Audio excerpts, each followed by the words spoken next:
Salutations, madam. I am Dr. John Watson. I was wondering if you've got word of my visit. Yeah, Dr. Watson. We received your letter on the matter. Would it be to see Professor Gygax? At their earliest convenience, yes. I shall try not to take up too much of their valuable time. Wait here, bitte. Mr. and Mrs. Bronson, your girl has made remarkable progress. See? Take a look for yourself. My apologies for keeping you waiting, Dr. Watson. Surely you understand how medical work can make one lose track of time. Do not be sorry, Professor. I too know the importance of closely attending to patients. The work hardly stops here, yet the satisfaction of perfecting the mind compels us to persevere. I take it you welcome many a soul into your establishment? Admissions, yes. Visitors, though? I am curious as to what brought you to the Schwarzes Edelweiss. Word of mouth. An article I read back in London spoke highly of your institution. But rather than taking its word for it, I thought I would see things for myself. My asylum's reputation precedes it, then. Everyone, your attention, please. Guten Day. Yes, hi. Hello. The name's Amos Colby, Northwood Detective Agency, Boston. I got questions that need answers. Who's in charge here? What seems to be the matter, Dr. Watson? You can tell me. By Jove, it cannot be him.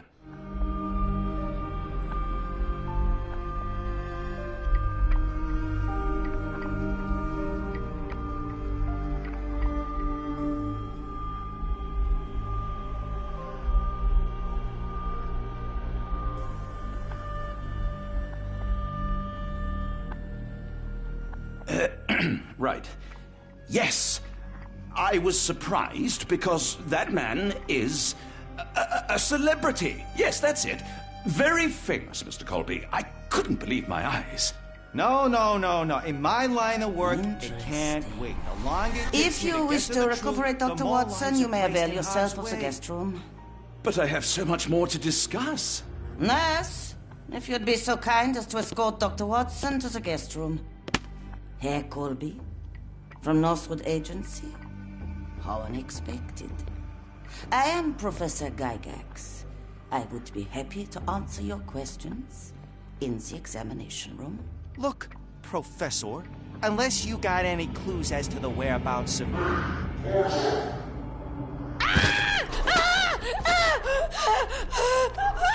There is no need to be alarmed. No one gets neglected in life.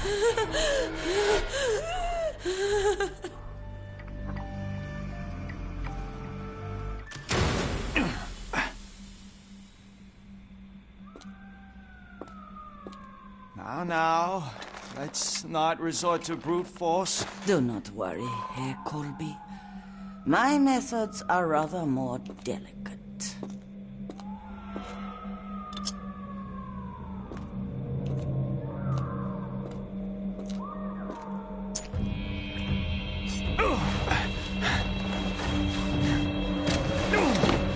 Search him thoroughly. Then take him to the holding chamber.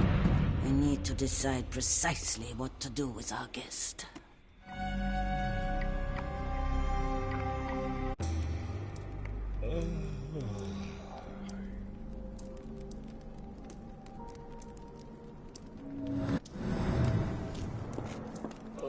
The unmistakable scent of alcoholism. Did you walk through their doors as I did, or did they collect you off the streets?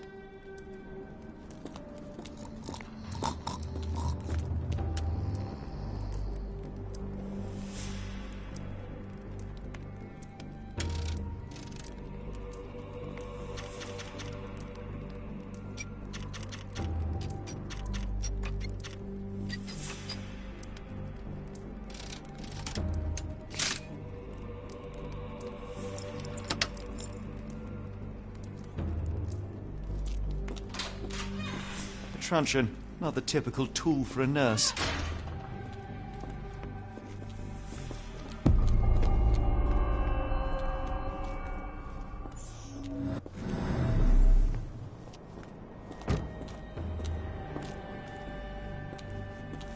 You there!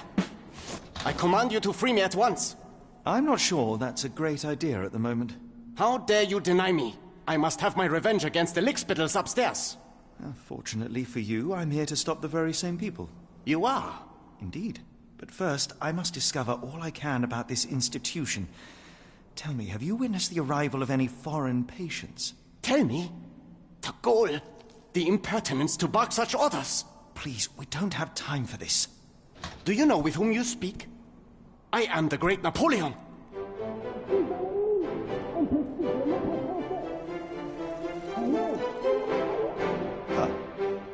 Napoleon Bonaparte? The one and only. Emperor of the French, First Consul of the Republic, leader of La Grande Armée. Once I am free and have exacted my revenge against the guards who ridicule me, I shall rest happy in the arms of my beloved Josephine. Right. Well, I will leave you to your scheming, Emperor.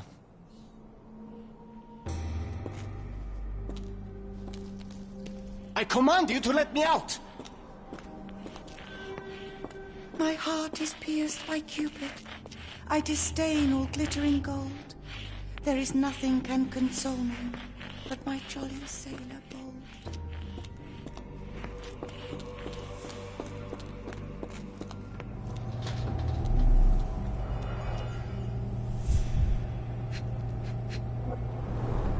The final product, ready to cure madness, or to push one deeper into its grasp.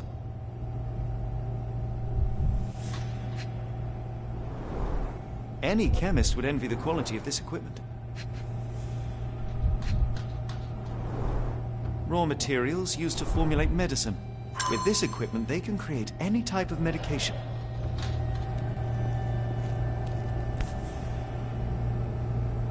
Very sturdy. I might borrow it.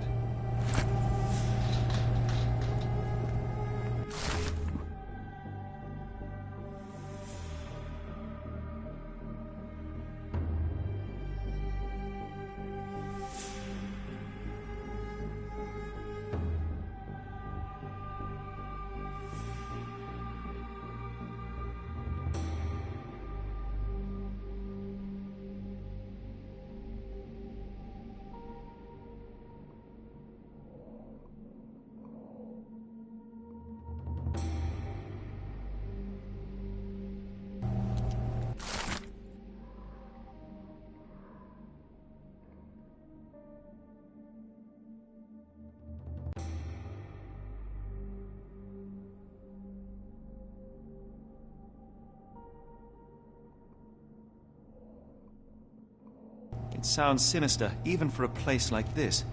I wonder if there are more frogs in the pond. I'm sure I heard something. Who's there? Show yourself. Hey, what are you doing?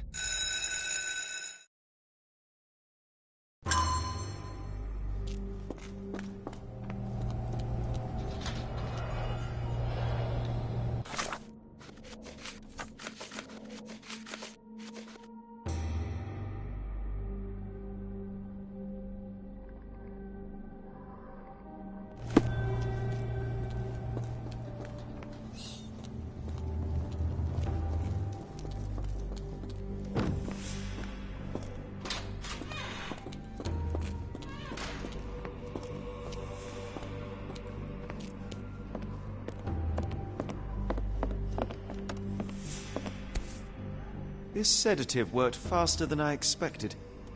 Perhaps I ought to train myself. Build up a tolerance.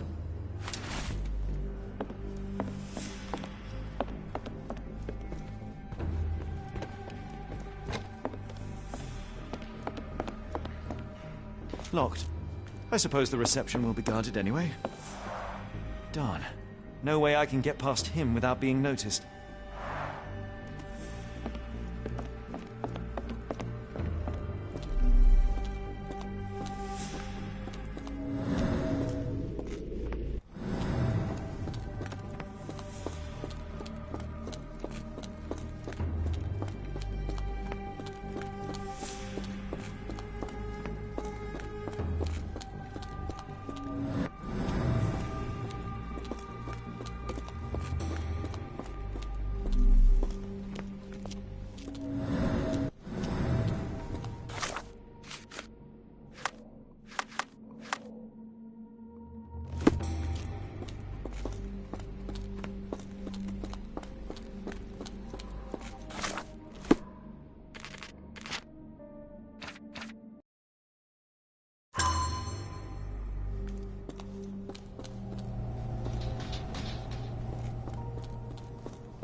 A certificate of appreciation from the municipal councillor to Professor Becker for contributions to the development of medicine in Interlaken.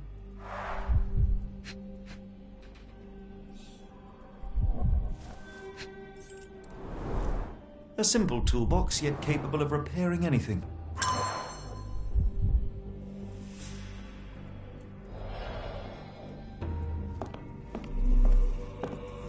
Speech and the Cerebellum by S.A. Becker.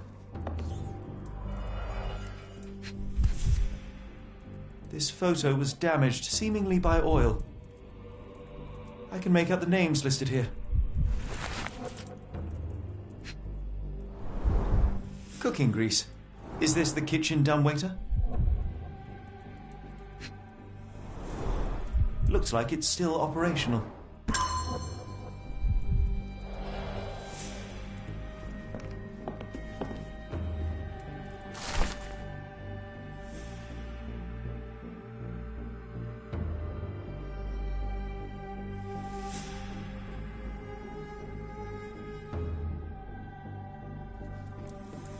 John Sallow, the Tulpa phenomenon. I'm somewhat of an expert already. Painting in a mental institution. Vogel would be delighted.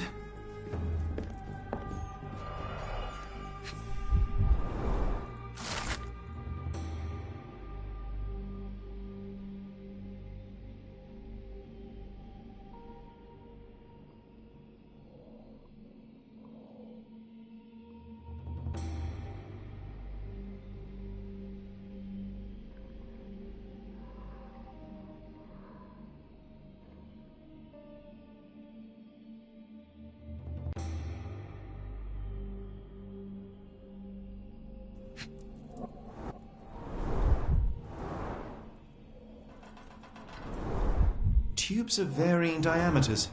Interesting.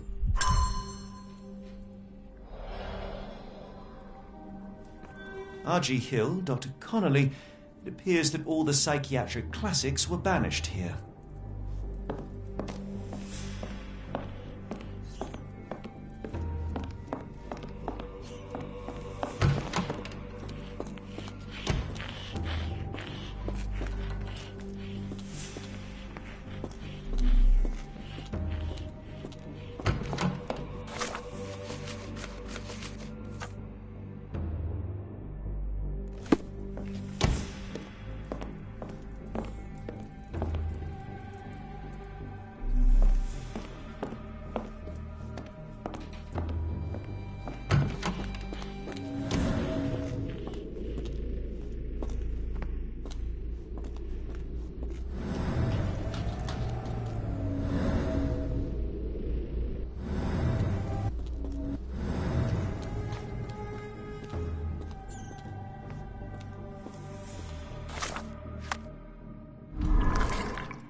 This should suffice.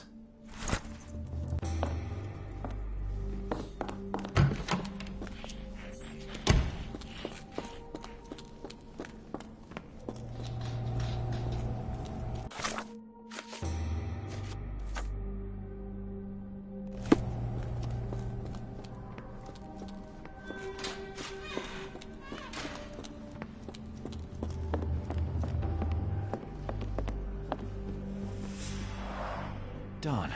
No way I can get past him without being noticed.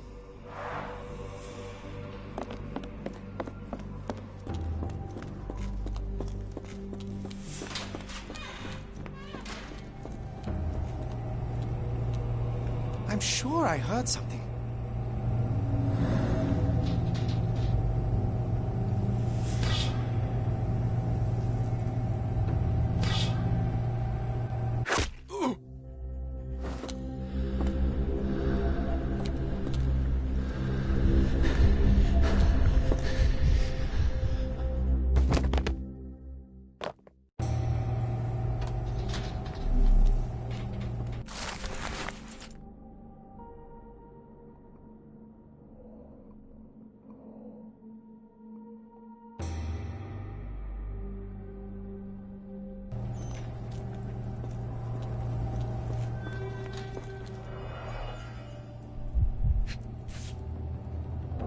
manufactured and packaged here.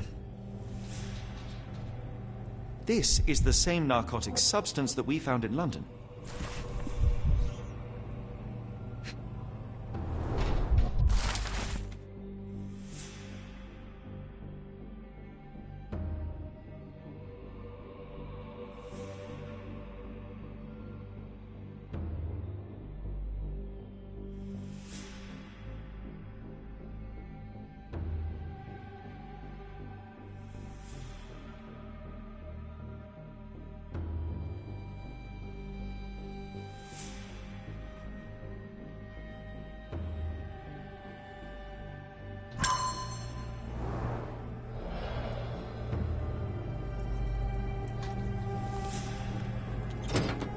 I can't get any closer lest I receive another dose of medicine.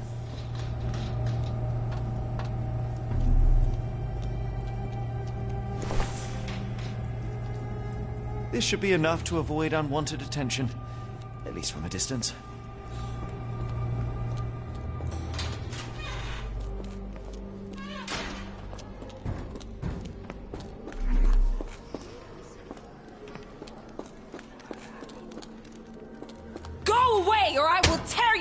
From your skull with my fingernails!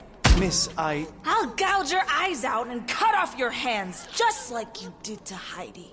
I am quite certain you would, but I'm afraid you have me mistaken for someone else. So, I take it your name is Gerda? Who is Heidi? You talk strange. You're going to Hell's Door, aren't you? To where those other funny talkers finally shut up? Hell's Door? To what do you refer? Only Heidi had answers. Go away, pig! I said go, or you will spend your last moments on Earth screaming. This door won't stop me.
So you're Heidi.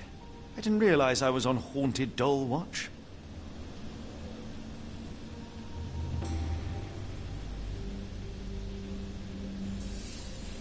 Good Lord, how unsettling. The damage seems intentional.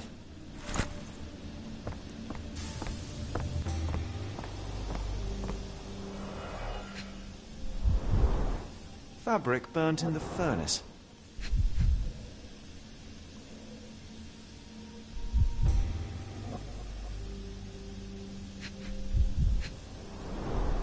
A jalabia, a traditional garment from northern Africa. The garments of several dozen people at least.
an Orthodox reliquary commonly found in Eastern Europe, now in a cell halfway up the Alps.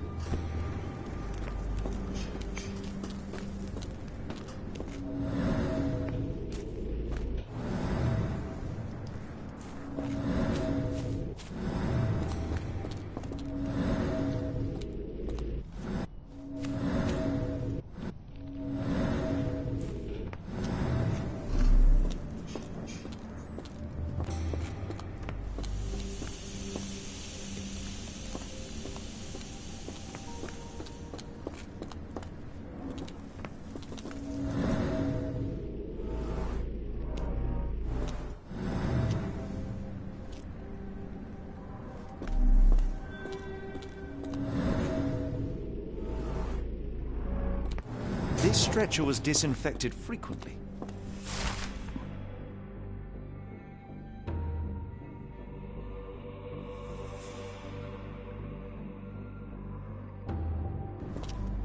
These are the same crates we found in London. I should take a closer look.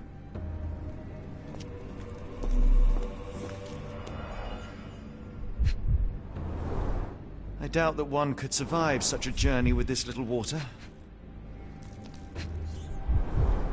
Dirt and sweat. They were locked in here for days, judging by the smell.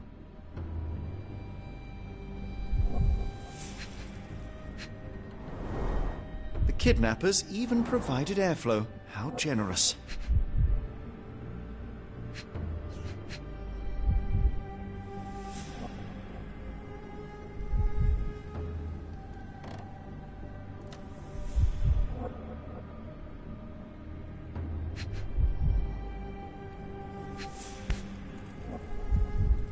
This is the same design as the one from London. This trip was prolonged and perilous.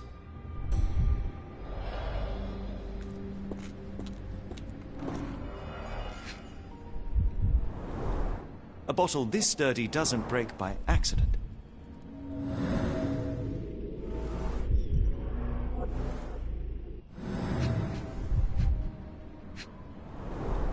Substantial blood loss. One poor soul found another way out.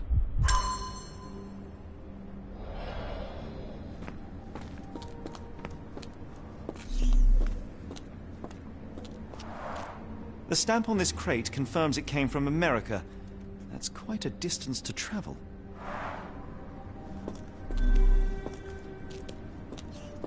The doors can be opened for deliveries.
So this is how they kept the prisoners docile and harmless.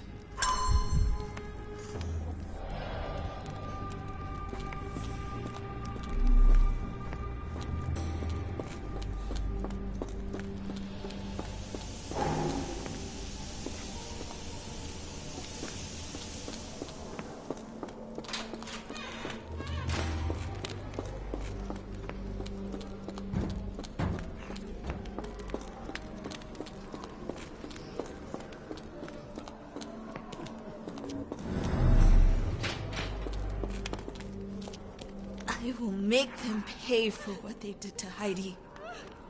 I believe I have found your friend. Heidi! Oh, poor girl. What did they do to you? Shh. It's all right now. Everything will be all right. Please, Gerda, now I have found Heidi, I need some help from you in return. Shh, Heidi. We should thank the man, don't you think?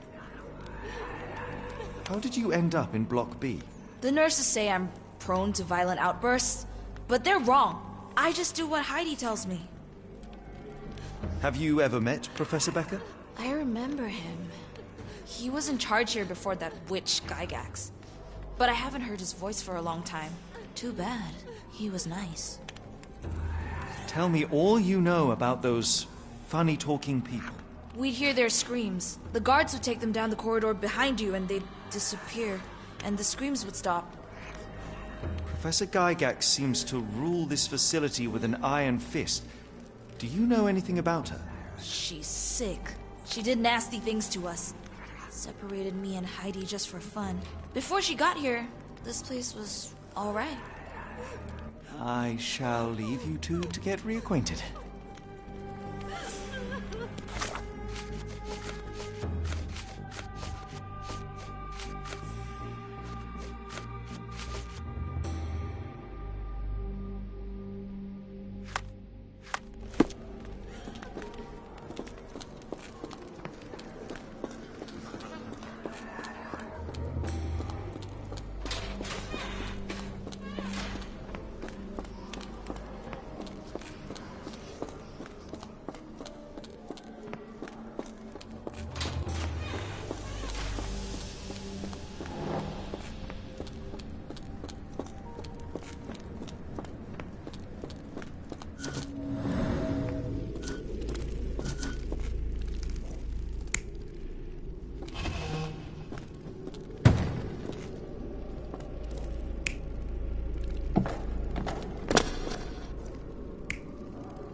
Carriages were back through these doors, and they began to unload their cargo in secret. Next, the crates were opened, freeing their passengers. Not everyone survived the journey. dirty, exhausted, and dehydrated prisoners were then herded into cells. But all the cells are now empty, and I have not located a morgue. Time to find Hell's Door.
Scratches. Something has been moved through here.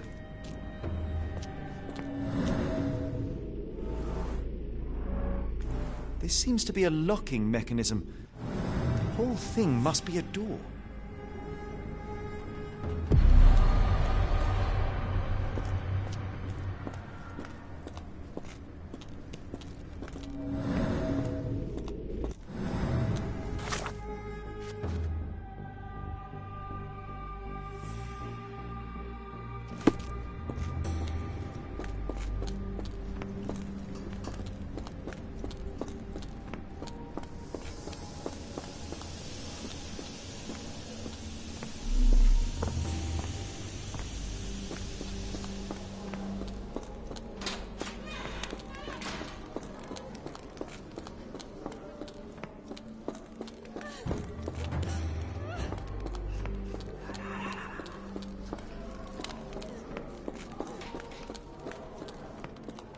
I will make them pay for what they did to Heidi. I found Hell's Door, the one that made the foreigners silent, remember? How do I open it? Gerda, please. I cannot get inside. You have to tell me how to open it. How can you speak to me like nothing's wrong? Can't you hear Heidi crying? Look at her! Look! She's suffering. I can't even hear my thoughts over her screams. Poor Heidi. We will fix you. I promise. We will fix you! Leave it with me, Gerda.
you're going to be good as new.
Will this help fix your friend? Give it to me. How is she feeling? Everything will be all right, Heidi. Everything. Gerda, I have a couple of questions. Yes, Shut your dirty little mouth, Gerda. You've said enough already. She won't speak no more. Now it's only Heidi. You helped me, and I didn't cut out your eyes. So we're even. Now go! Heidi, there are things I need some clarity on. Ask if you dare, but if I get bored, there will be consequences.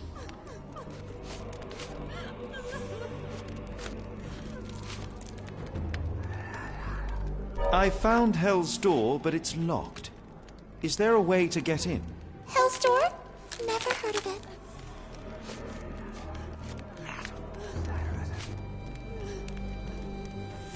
That's not true. You, Gerda, told me that Hell's Door makes people silent forever. And you believe that snotty little girl? I'll personally ensure that she never dares to speak again!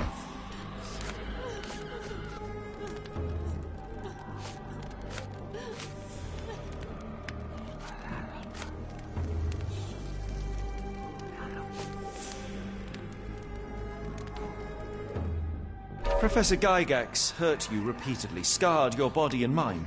You are not protecting Hell's Door. You are simply afraid of the consequences were I to enter. I could tap your teeth out with a hammer until you choked on the blood in bits. You could. But then you would live the rest of your life in fear of Professor Gygax. I can make that feeling go away. How? I can stop her. But the key, Heidi, the key to Hell's Door is critical to stopping Professor Gygax. And I think you know where it is. Tell him! but you said... And now I say tell him! The professor. She has a special key. Keeps it close and only brings it down when you people go through. Behind those closed doors, those people start to sing. Oh, they sing in so much pain. Gygax. Of course. Thank you, Gerda. Heidi. I must leave. Leave? You joke. Nobody leaves the Edelweiss. Now you will be with us forever!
Darn.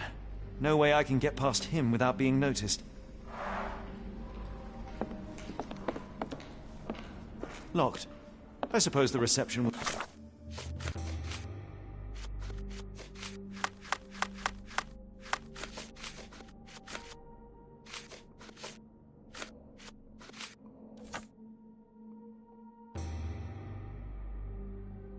be guarded anyway.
The killer swapped Timothy's pills for cyanide. The faint almond scent is unmistakable.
The killer was strong enough and the bathtub deep enough to drown poor Lucy.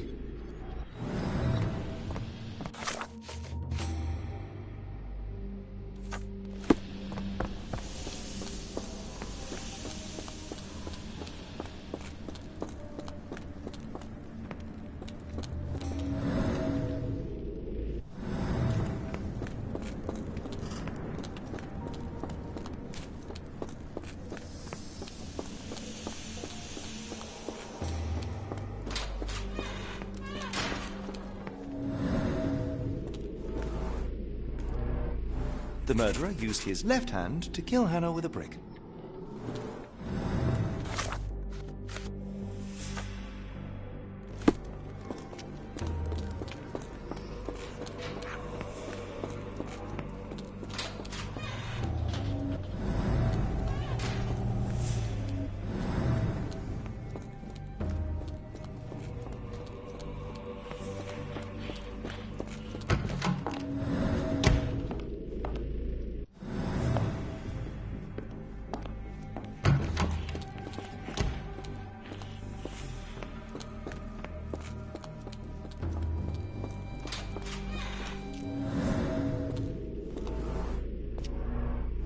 The killer was limping, but Abigail...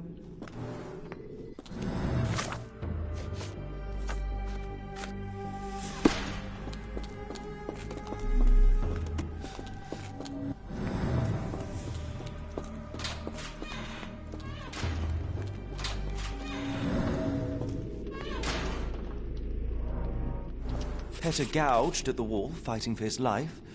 Odds are he left scars on the killer, too. Well, it's clear that it was a multiple murderer. I'll send the profile to the police after we finish here.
Unmistakable scent of alcoholism.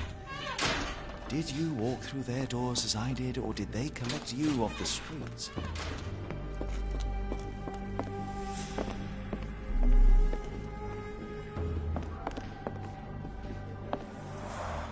There's the guest room.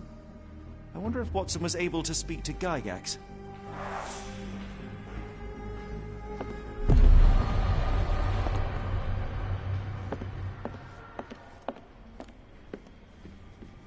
I'd rather not sit in this chair ever again.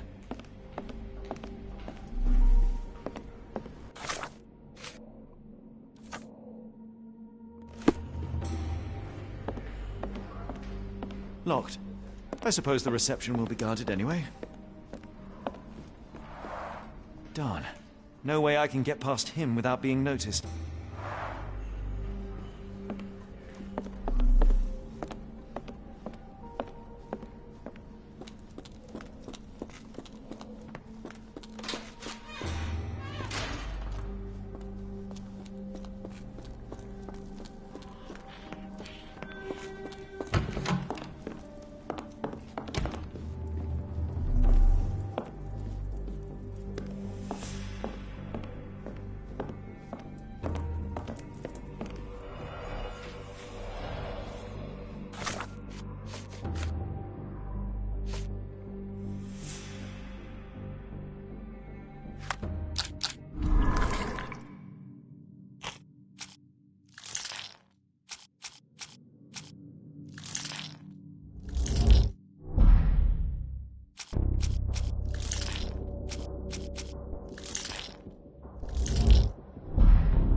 At last, you came to your senses. My humble apologies, Emperor.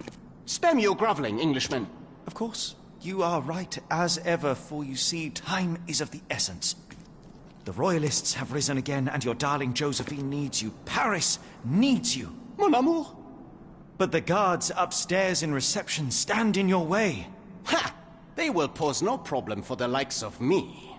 Merci, Englishman.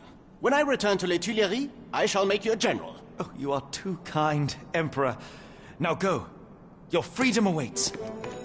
I am coming, Josephine. Catch him!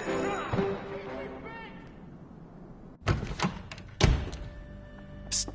Watson. Over here. Holmes, what are you doing here, and where did you get that outfit? It is unimportant. I require your assistance.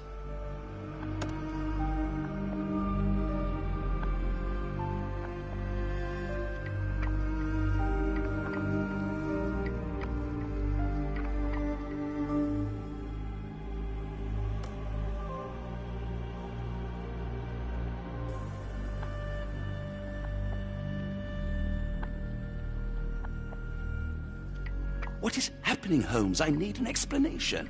It's quite simple. I created a distraction so that I could tell you something important, and in turn, I need you to acquire something important for me. How can you call any of this charade simple? Watson, we can discuss this later. Time is of the utmost importance. The kidnapped people may still be here. This is what I know so far. What? You really found all this on your own? Focus, Watson. I need you to find a key. It will be most unique. All the details are in my notes. Logic dictates that Gygax will keep it near her. Once acquired, you must get it to me. Perhaps the kitchen dumbwaiter could be of use. Holmes, I can't do this. I'm no spy. Yes, you can, Watson. You are unfailingly dependable.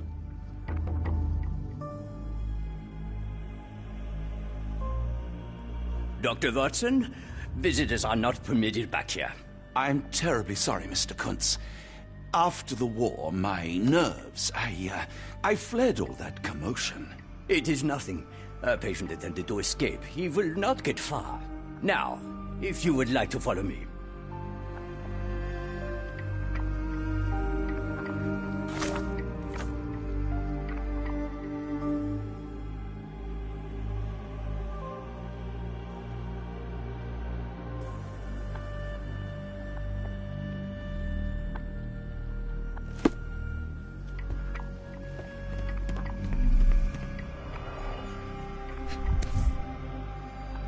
Perhaps I should take this.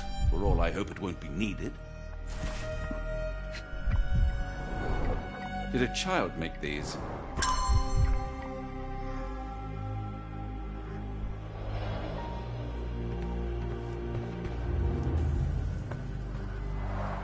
Blood in the water. Someone must have washed their hands here recently.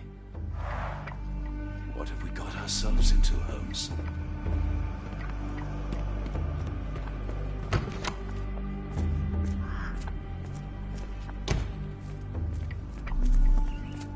Miss? I hear them scratching. Don't you hear it? I want them to fly. I don't want to guard Block B tonight. Did you see my son? He's such a sweet boy. Give it to me. No, I don't want to. Why not? A visitor? No, you shouldn't have come here.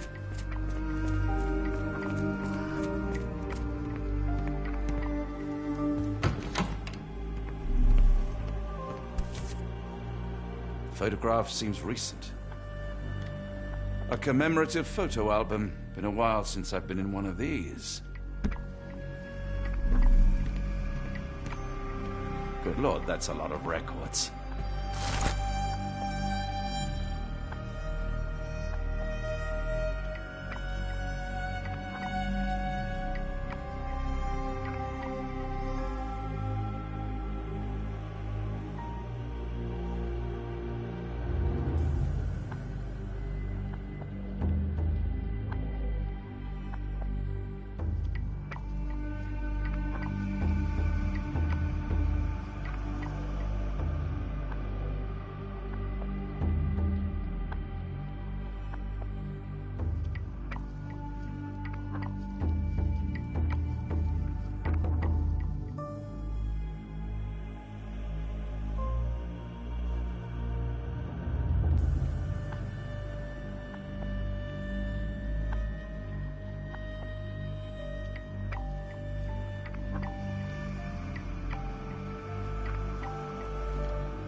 I hope you're finding your room comfortable, Dr. Watson.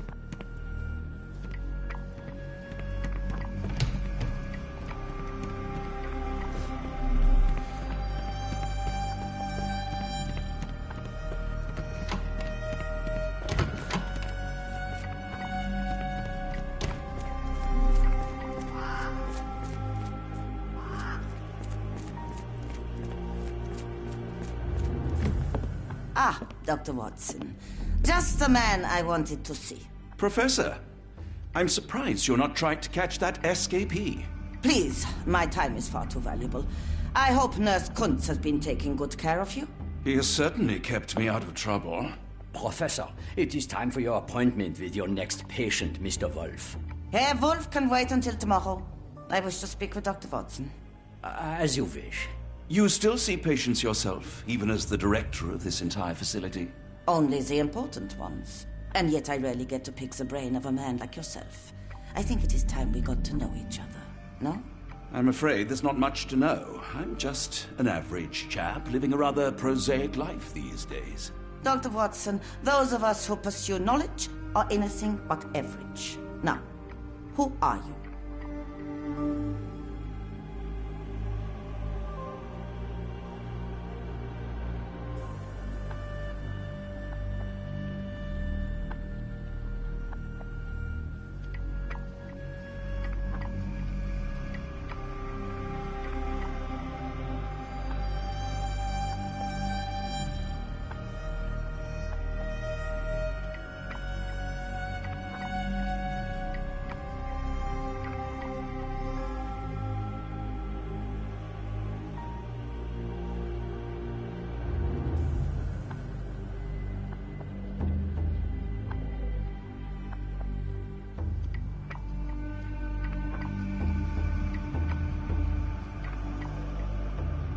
In truth, I want to be a writer.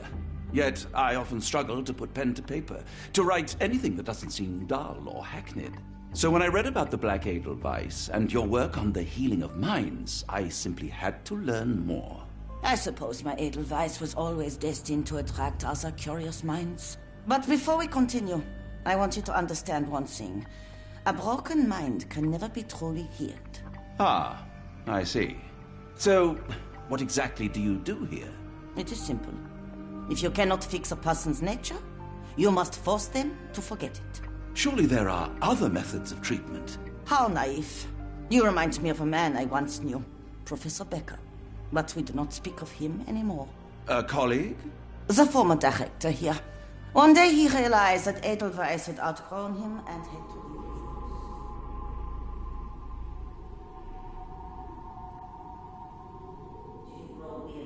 Already, Doctor?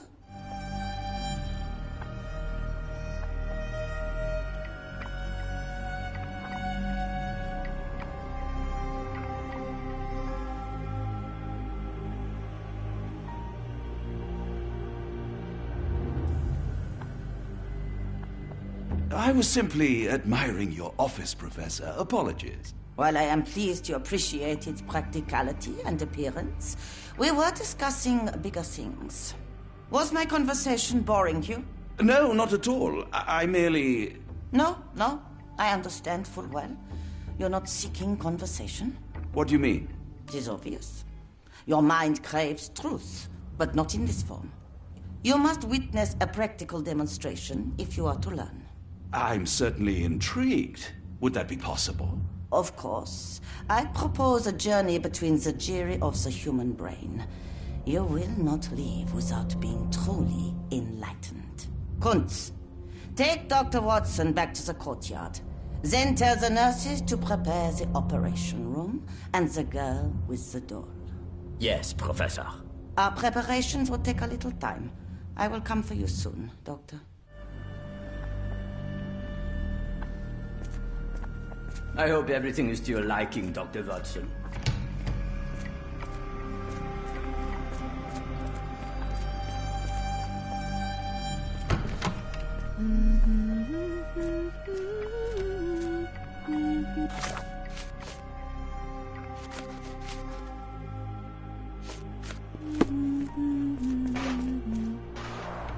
Looks dusty but functional.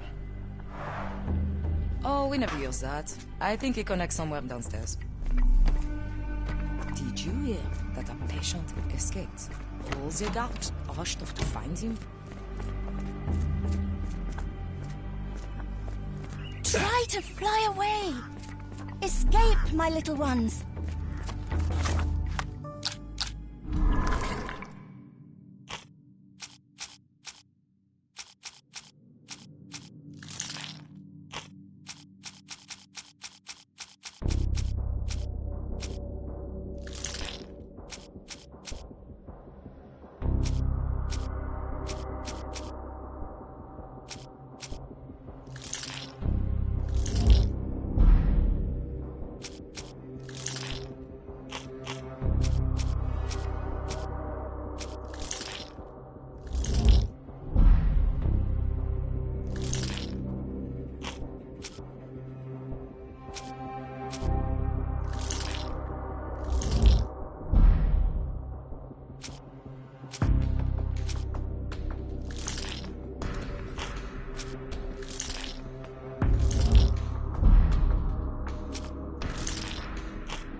The only reason to hang something this harrowing here would be to create another patient.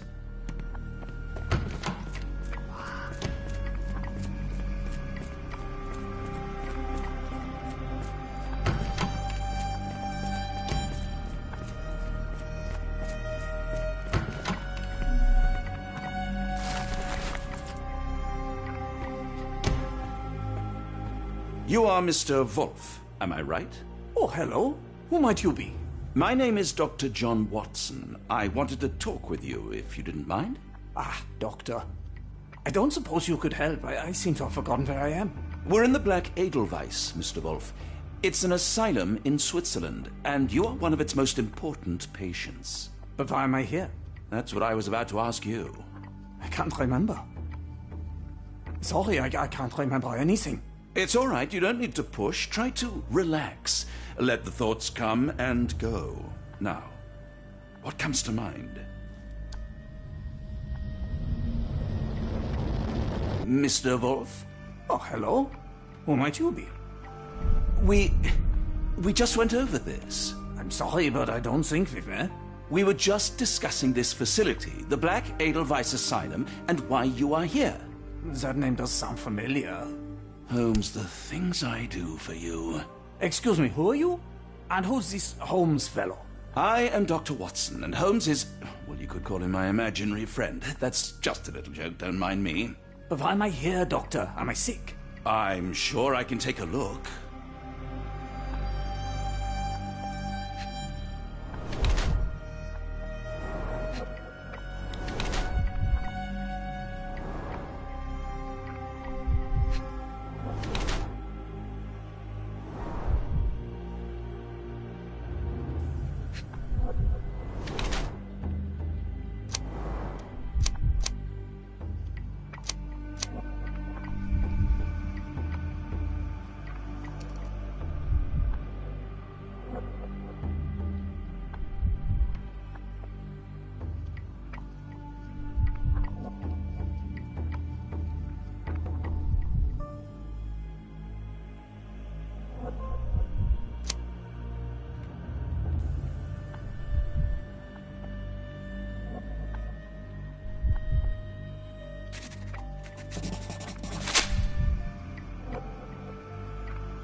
Gygax do to you?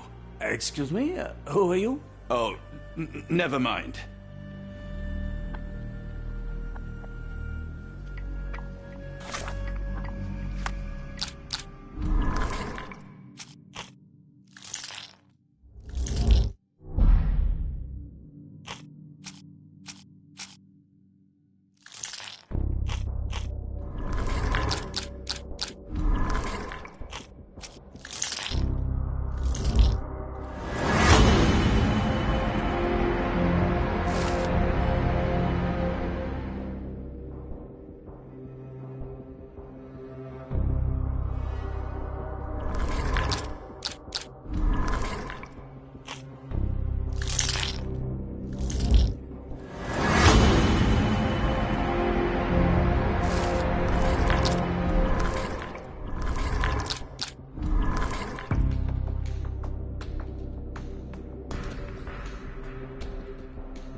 Hello again. You won't remember me, but we've met before. I am Dr. John Watson, and you are Professor Becker. You were the previous director of this facility, the Black Edelweiss. Professor, really? Actually, that name does sound familiar. Wait. Let me write it down. I try to recall memories through writing, but they always feel just out of reach. As a matter of fact, I have more for you to jot down. Oh, yes. Yes, please, anything. Professor Gygax did this to you. She made you forget everything, even who you are. But we will play a trick on her. We will write a letter so that she learns her lesson. Put down what I dictate.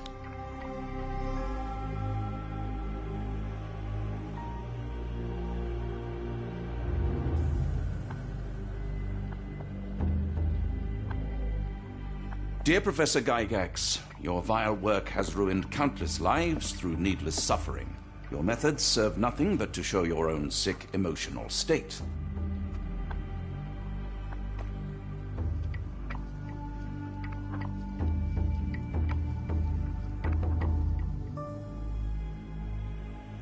You are not, as you so claimed, the future of the Edelweiss, and you never were.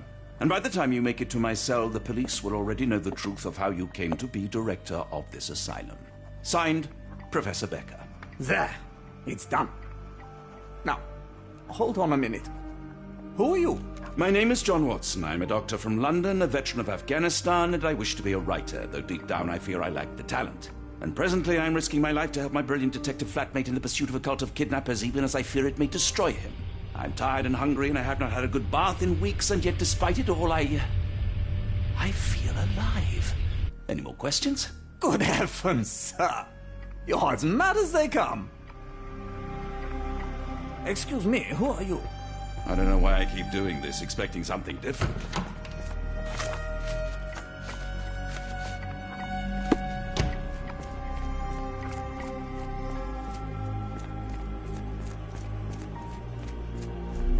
One of the patients asked me to deliver this note. It's for Professor Gygax. Thank you, Doctor. Leave it with me.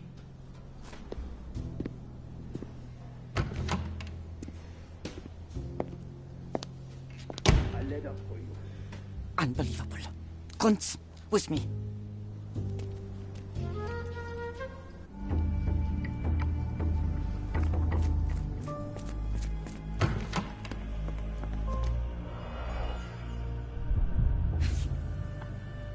Close, but I don't think this is the key. This is too small to be what Holmes asked for.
An Edelweiss relief about 2 inches in diameter.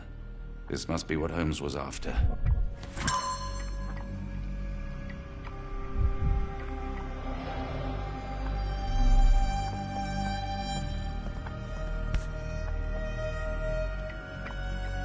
Nothing special about this.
Tooth of an adult male, likely lost in a beating. Only a couple of days old.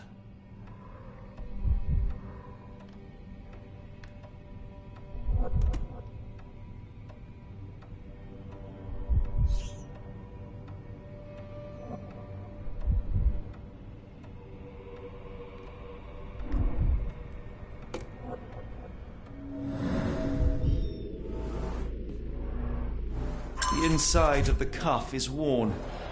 It's been used often.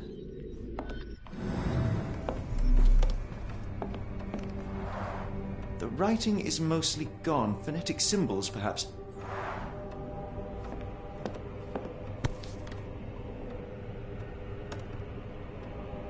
A wax cylinder. There is something recorded on it.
Tulu, Zine, Wakanafa, Vertragen.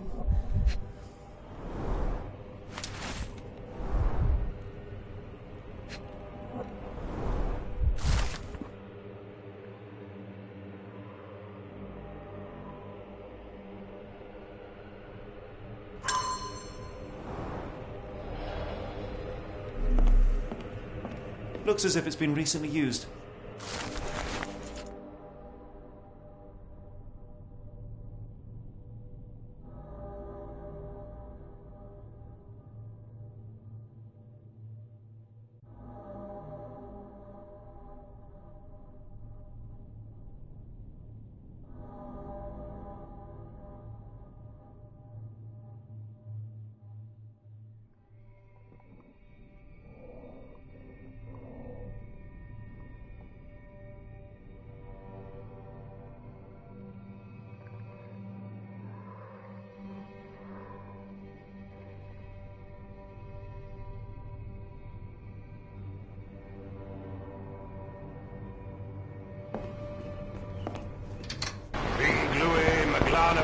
Cthulhu, Rilye Wagnana Galpatagan. Ringlui Maglana Pa Cthulhu, Rilye Wagana Galpatagan. Ringlui Maglana Pa Cthulhu, Rilye Waglana Galpatagan. Ringlui Maglana Pa Cthulhu, Rilye Wagana Galpatagan. A very professional brain dissection.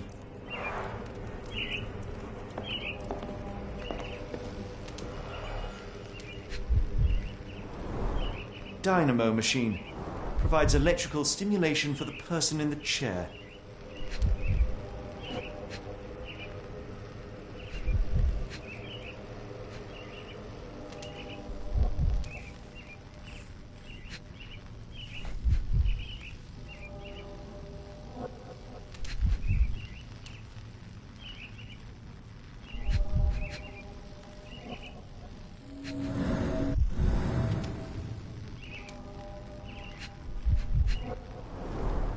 Full-grain leather straps.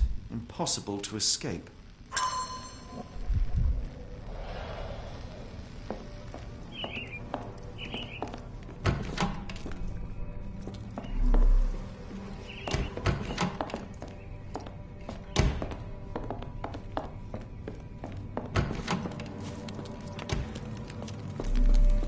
Oh, the smell. Dear God, is that body parts?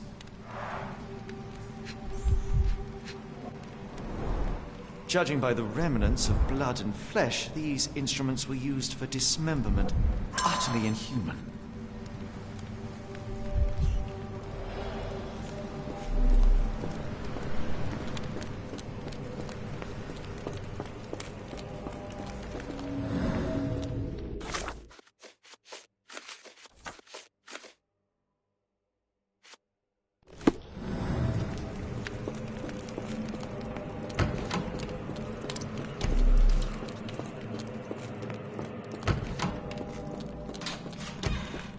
Sealed tight. I can't exit the same way.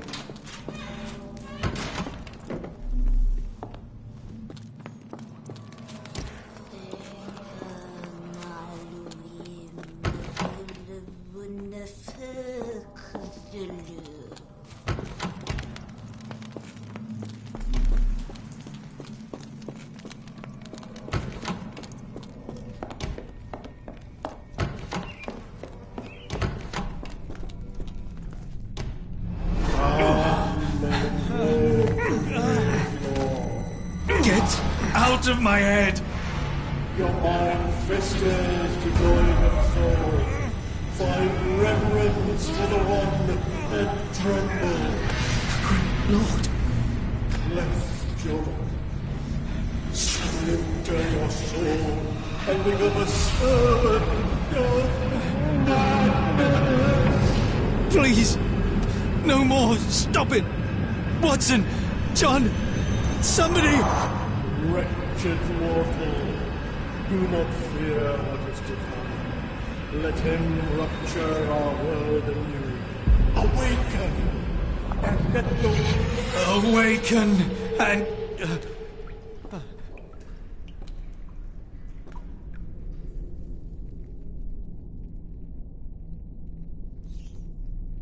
The light of the abyss is the light from the abyss. Get out of my head.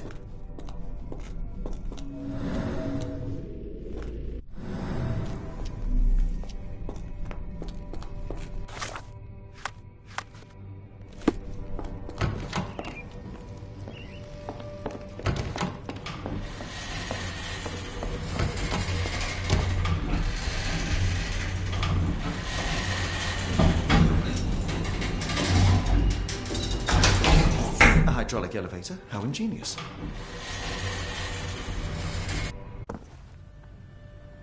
Watson? Holmes? What are you still doing here? Still? I was trying to find more information. Did you think I was just going to sit in my room twiddling my thumbs? I only asked you to find the key. I had everything else under control. Says the man who looks like he saw a ghost. I'm fine, Watson. You're hardly fine. You reek of congealed blood and chemicals. What did you see down there? Never mind me. Where's Gygax? I'm afraid she's over there. I found her like that when I entered, on my word. What? She was our biggest lead. Yet another wrinkle in our investigation. What do we do now, Holmes? Hush. Let me think.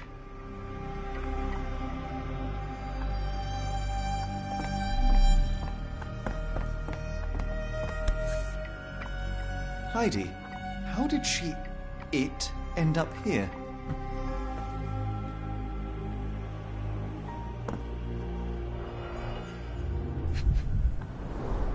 The pencil is buried deep all the way to the brain. Instant death.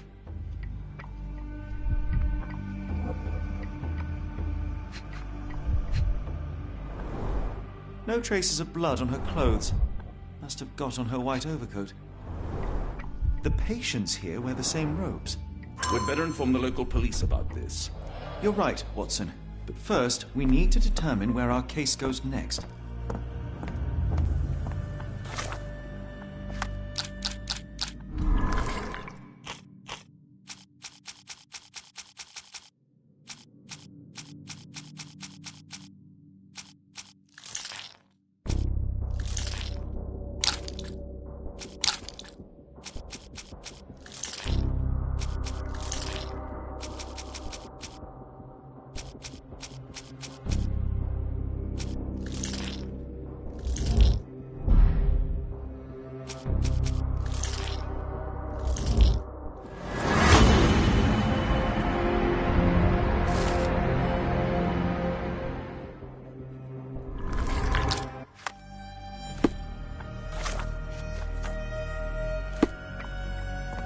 We've got what we needed, Watson.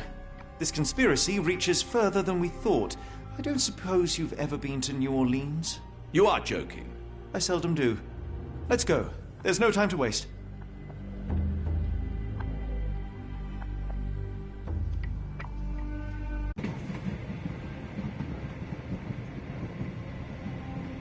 There's nothing in this world that cannot be explained with logic and reason. Nothing in this world. Holmes? Hmm? You seem troubled. I'm not troubled, Watson. I am preoccupied.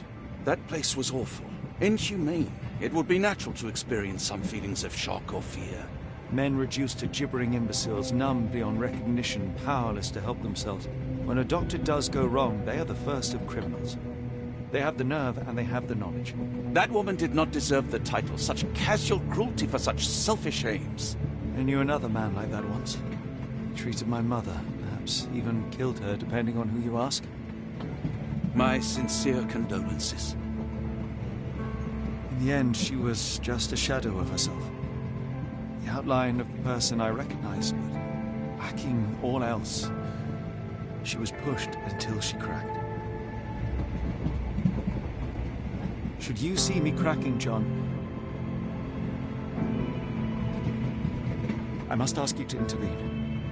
Nothing compels us to pursue this matter further, Sherlock. We can return to London, report what we have discovered. Let more capable hands take over. Alas, there are no such hands. Were we to abandon our quest now, I fear no other would succeed in our stead. We know nothing of what awaits, what dangers lurk in the darkness. Nonsense. We draw nearer to New Orleans with every passing minute, and thus closer to the answers we seek. Those answers, for all their perversity and improbability, will, nevertheless, be the work of men. And that is a work I have studied well. So be it.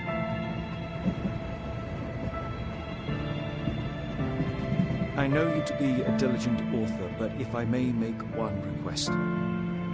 Kindly omit my mother and her suffering from your tale. Of course. Thank you, John.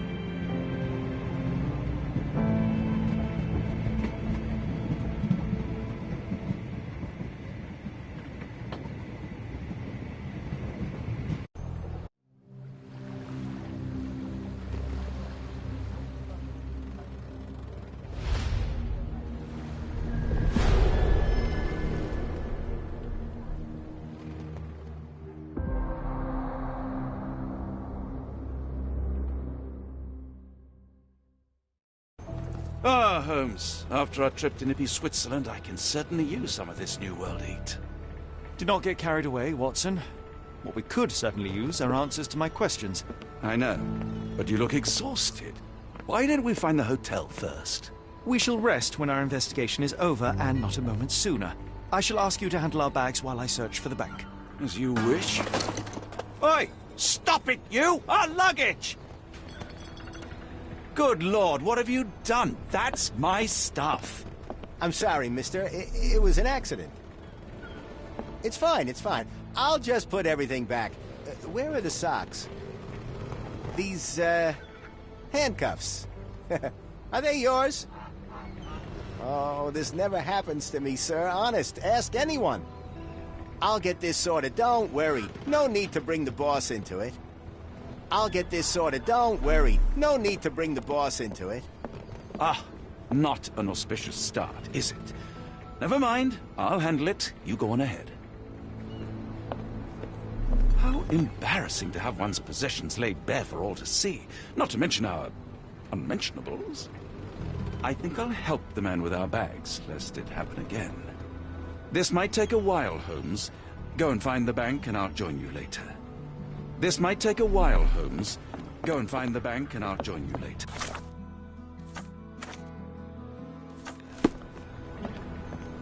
Can I ask you a question? Oh, I know this. Yeah, let me help you.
Do you know anything about this? I'd tell you if I knew, but unfortunately, I don't.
Mr. Frank Barnaby, right?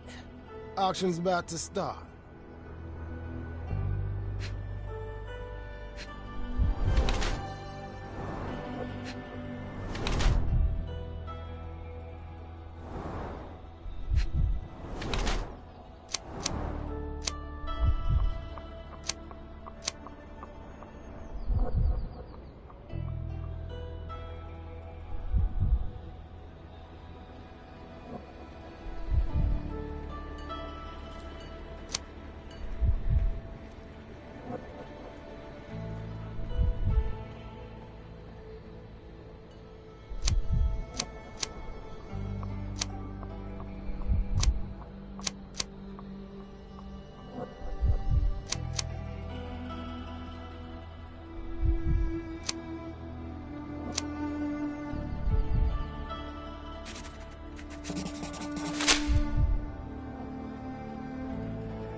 In the flesh. Now, if you'll excuse me. Well, hold up. Written invitation first. Can I present another piece of identification? Nope. That's why we send the invitation.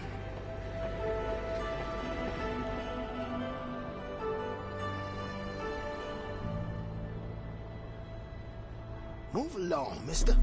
Ain't nothing here for Closed us. auction, Over gems here. sold. Closed auction, gems sold. Any luck? None. They're holding an auction, invitation only. The good news is, I know who might have one. We need to find Mr. Barnaby. Who? Frank Barnaby, most likely a local. And you think Mr. Barnaby would be happy to share his invitation? Let us first find him, then we can see if he is the general. Is this familiar to you? I'm sorry. You should search for answers somewhere else.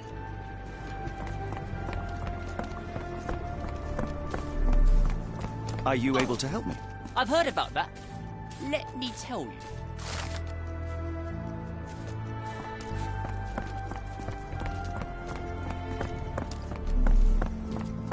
How marvelous, Holmes.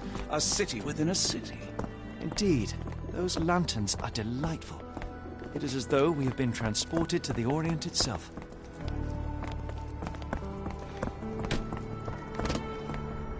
Locked. No one's here. Locked. No one's here. Rather unassuming for a jewelry store. Damn. He at it again. Barnaby still owes you. If he can't pay in greenbacks, he'll pay in blood. Excuse me, just one question. I'm bone tired, but yeah, I'll help you.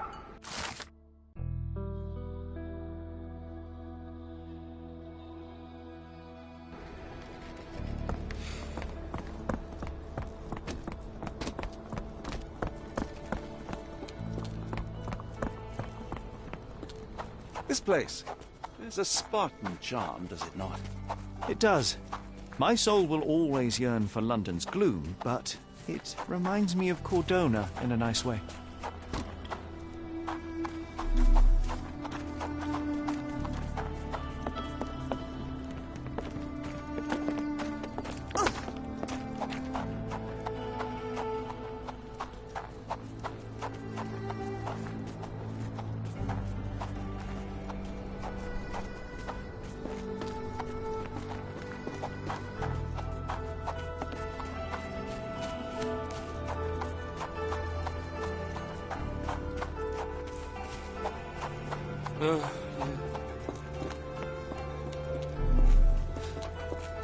Barnaby, unconscious but with his eyes open.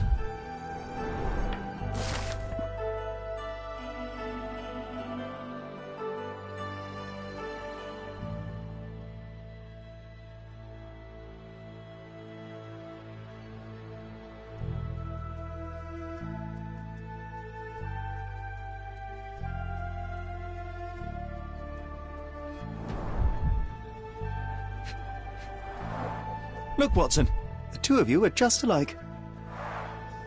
Oh, great. So I look like a haggard alcoholic. Eureka! What have you got? An idea. First, we'll need Mr. Barnaby's clothes. Holmes. Watson, time is of the essence. You will go to the bank, not as yourself, but as Frank Barnaby. Holmes, we look nothing alike. The hat and coat will do the heavy lifting. Just stay cool, play the part, and no one will notice the difference. Trust me.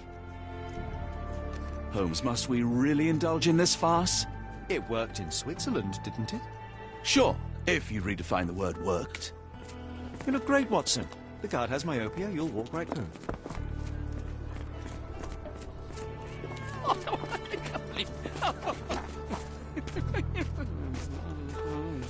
Do you know anything about this? What makes you think I can be of any help?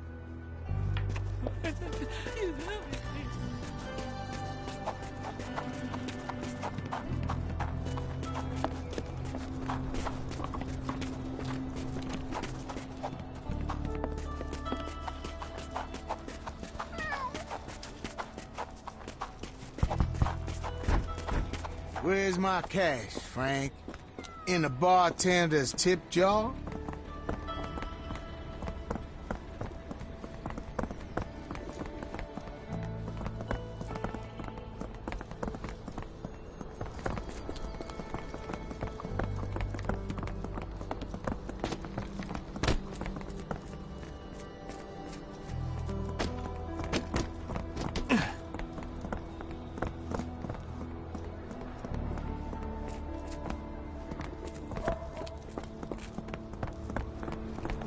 Where's the money, Barnaby?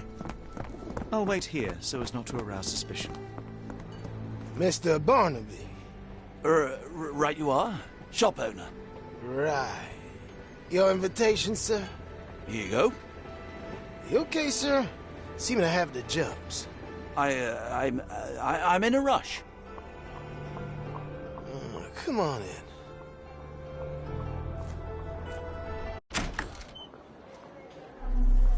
Heavens, I never seen gems so big. I simply must have them.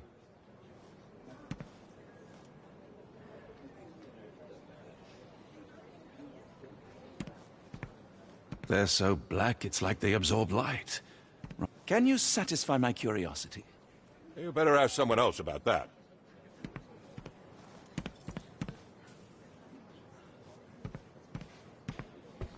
Excuse me, just one question. I have no idea what you're talking about.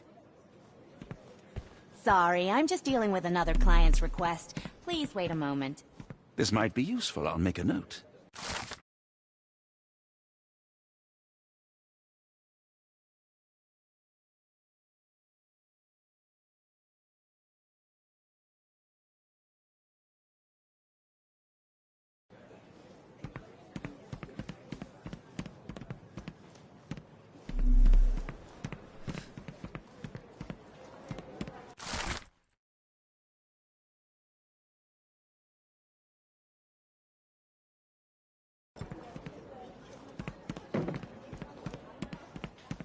Morning, sir, and welcome to the E.W. Gray Banking House. The auction will begin shortly. Name's Zoe Clemens, and I'd be delighted to help you. Pleasure to meet you, Miss Clemens. I am Frank Barnaby. I do have some questions, if you don't mind.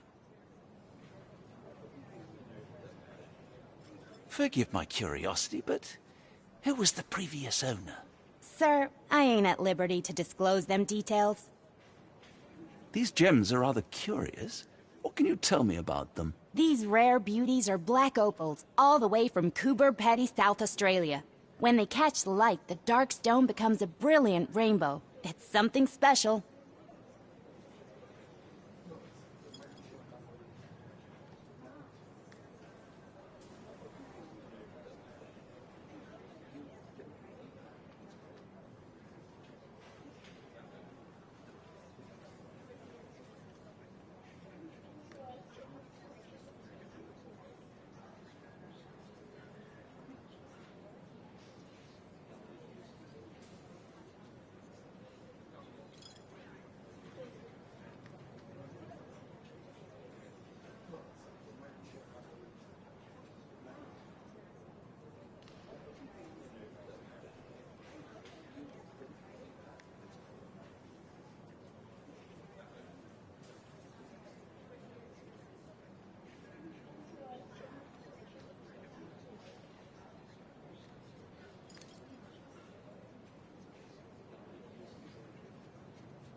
It doesn't say where these stones came from, no provenance, no previous owner. I'm starting to suspect they were illegally procured. What? We would never. I can assure you these gems were bought from one of New Orleans' most upstanding citizens, a philanthropist no less. If you would like to know more, I could get my manager. You old dog, Barnaby. Didn't think you'd sober up for the auction. An hour ago, you were 3 sheets to the wind. Oh, you know, I hold my liquor better than most. And the auction was an important business opportunity. An important business opportunity? Ha! What have you done with the real Barnaby? Well, maybe I'm drunker than I thought, mister. Mister? What's wrong, Frank? You're looking pale. Don't you recognize your old pal, Grub?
Sorry, Sheriff, but I don't have time for this. Now, Frank, when I'm talking to you, everything else waits.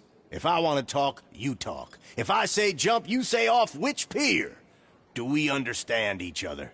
Yes, sir. Good. Now, while I have you, there's the matter of your outstanding fines. I've been more than reasonable, but I'm afraid the bills come due. Fines? Right, I'm afraid I don't have anything on me. That's funny. Ain't you at the auction? I weren't born yesterday, Frank. Now, assault, battery, disorderly conduct, that's serious stuff. You got off easy, but if you don't pay up, things get a whole lot worse. Look, Sheriff, I'm not actually... Whoa. Think careful now, 'cause Frank Barnaby only owes us cash. But fraud, impersonation, that's weasel behavior. And you know what we do to weasels round these parts. Feed 'em to the gators. So, Frank, what's it gonna be? Here's all I have. Mighty fine of you. The people of this parish deserve peace. They don't take kindly to visitors. Don't miss that boat tomorrow morning, Doctor.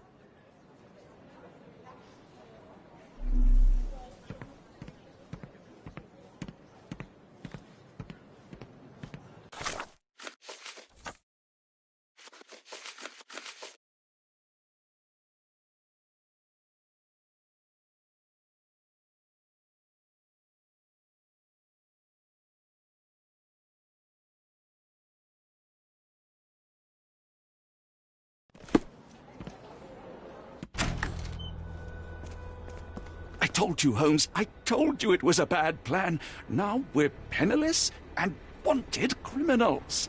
Hysteria gets us nowhere, Watson. Tell me what happened. The sheriff saw right through me. He knew who I was from the start. Extorted me for every coin I had. Bah, all that matters is what you learned about the gems. I shan't discuss it while still wearing that blighter's clothes. I'm going back to the boat to get changed.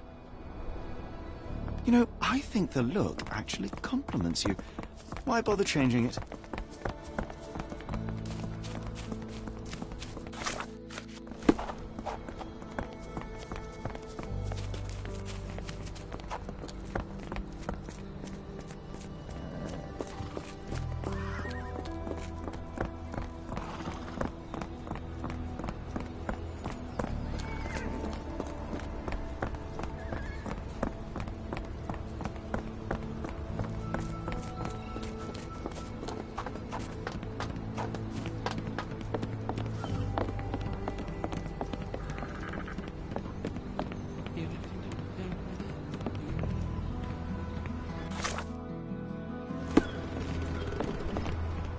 pox on the crew.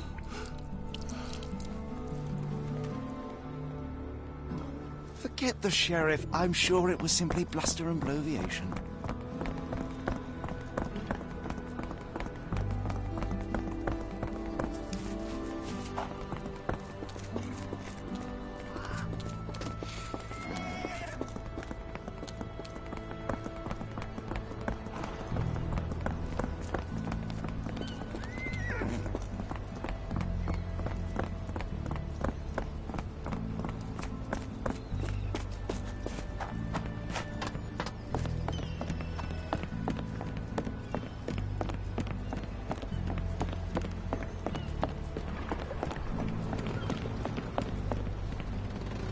A pox on the crew.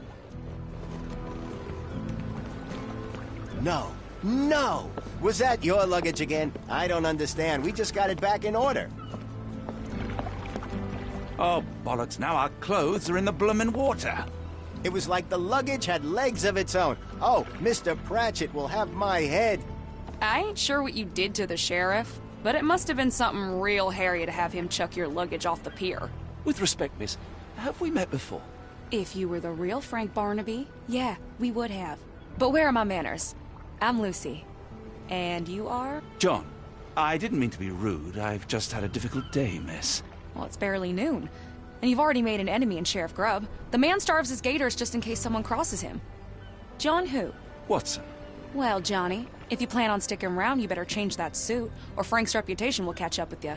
And then you'll be a John Doe. Alas, I think one of those gators is currently devouring my spare clothes. You've got yourself in a fine pickle. All right, come on board the Nymph of Louisiana, and I'll sort you something to wear. The Nymph? Is that what it sounds like? Why are you helping me? Well, let's just say you ain't the only one who's had run-ins with the sheriff. Way I see it, this city deserves better. Now quit your stalling and head on over to the Nymph. I'll be in room 6. This Mr. Barnaby is proving rather useful. Perhaps you're not so different after all. One more word, Holmes, and I'll hand you over to the sheriff. Sorry, was that John talking or Frank? Oh, go annoy someone else while I visit the Nymph. Just tell me what you've learned.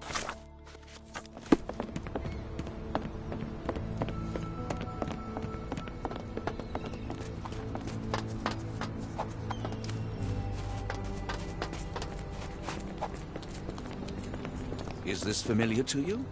I'm sorry. You should search for answers somewhere else.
Can you satisfy my curiosity?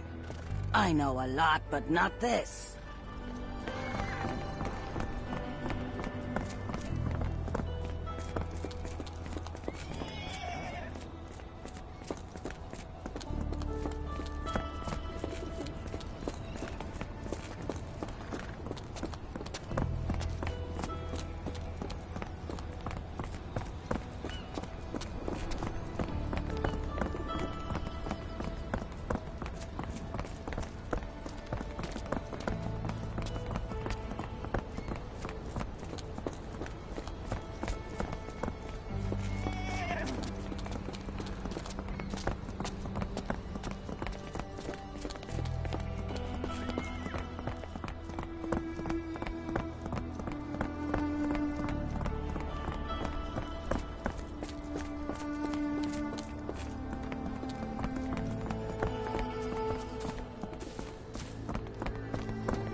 Are you able to help me? I have no idea what you're talking about. Ow!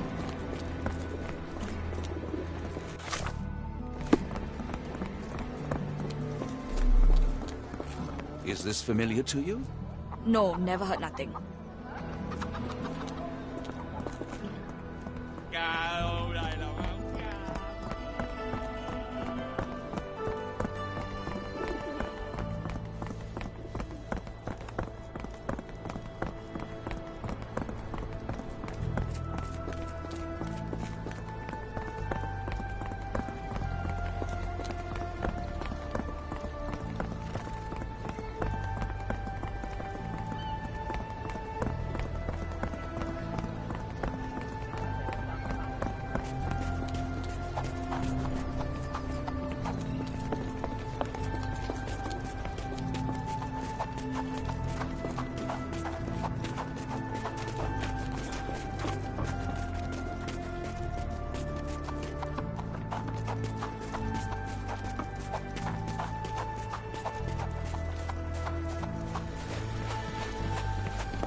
Yes, only let me hurry them.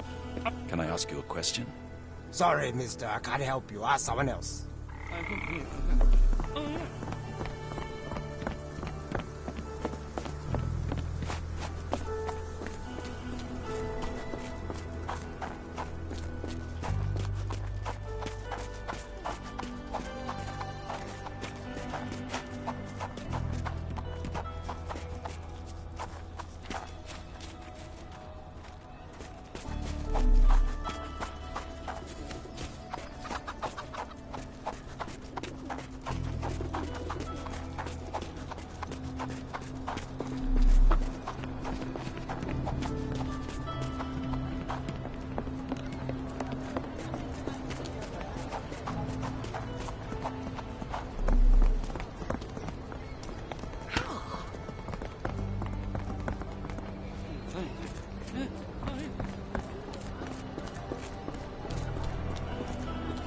May I ask for your assistance?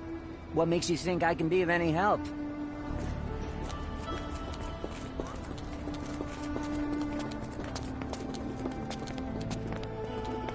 Excuse me, just one question. I'm sorry that I don't know. You might ask the others.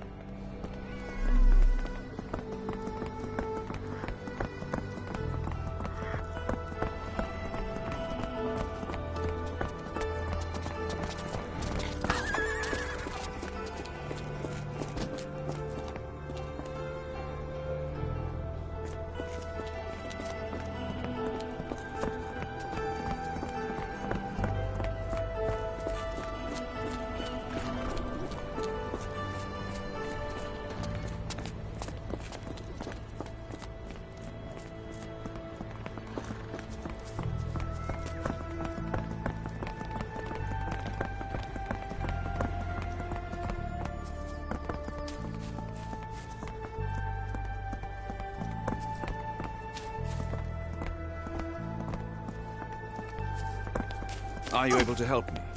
I have no idea what you're talking about.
Are you able to help me? Don't be angry with me, sir, but I don't know.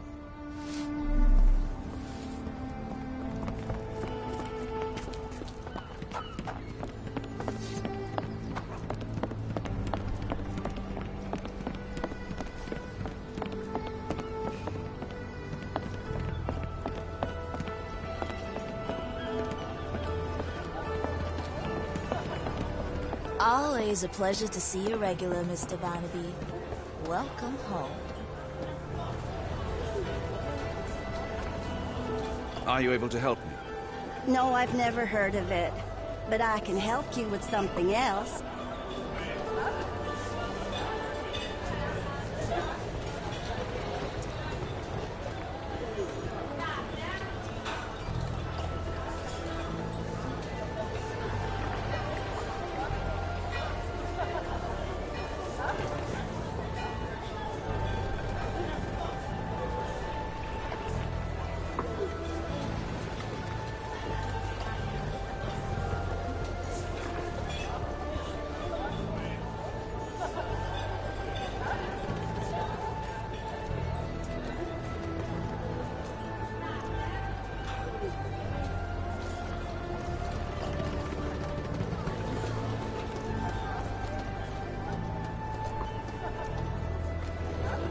Well, look at you.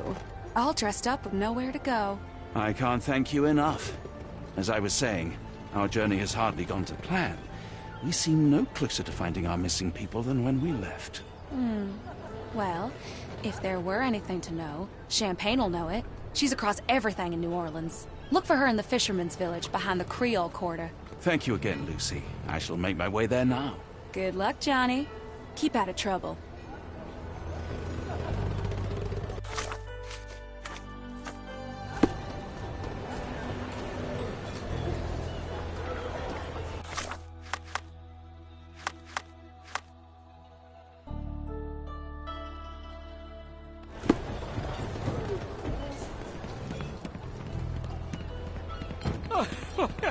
Oh, forgive me, Watson.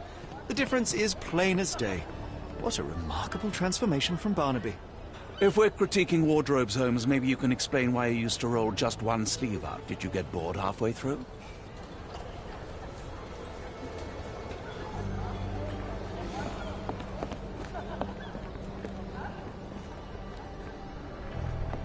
I feel much better in this suit. Even if it is not mine. Can I ask you a question? I've heard about that. Let me tell you.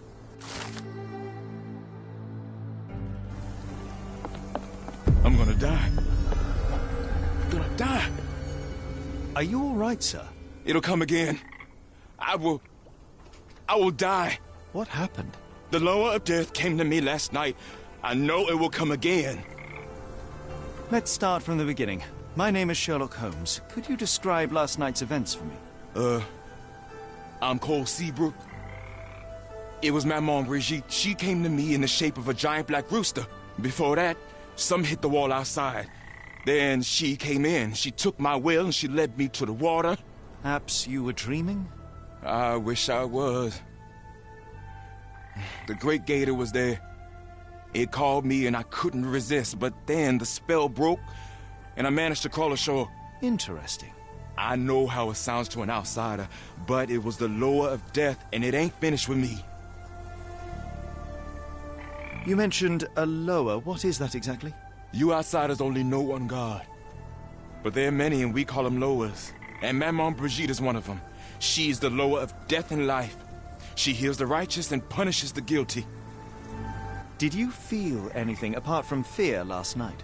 Yeah. The signs of Maman's presence, no doubt about it. Everything became blurry, and my mouth was dry, and the light became very bright. That is something.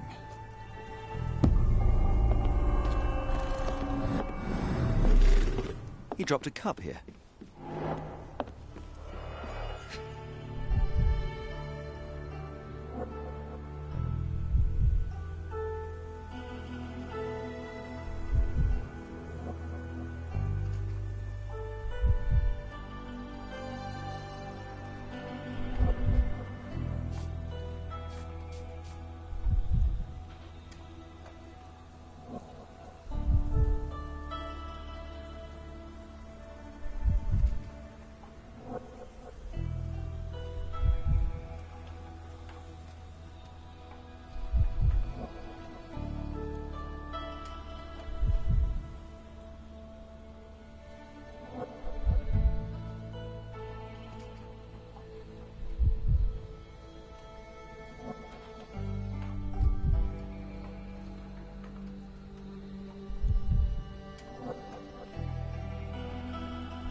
This one is almost odorless.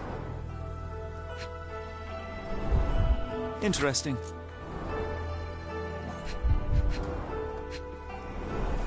It smells sweet. I will take it just in case. I would love to learn more about these. The healing properties of some herbs are truly amazing, Holmes. And some are extreme cold ground herbs here.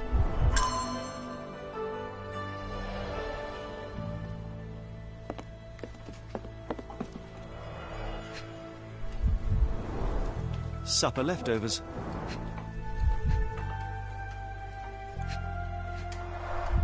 It's not a simple tea, a herbal concoction, rather.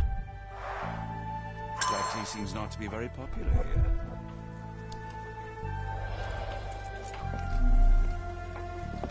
Cheap and strong brew. Some chewing tobacco leaves.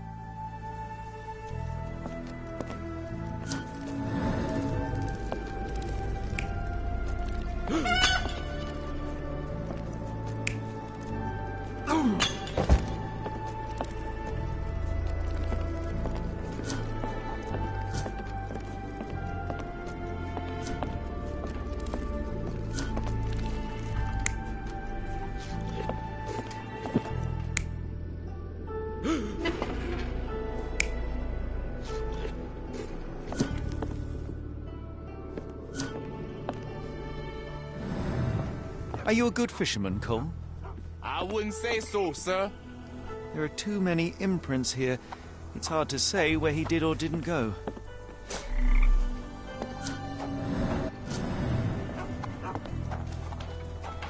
We have a feathered friend in the case.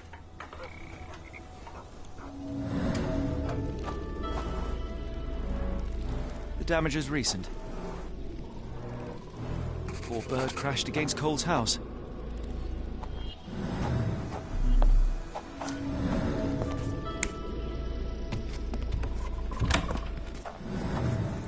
Sir? Your boat is wrecked. What happened? Well, I stumbled over a cypress root. You'd need some force to cause that damage. Yeah. And to be really down on your luck. I must ask you, did you have a drink last night? No, sir, I didn't take a sip. It all happened before I went to bed, and I only drink to fall asleep. That's just how it is lately.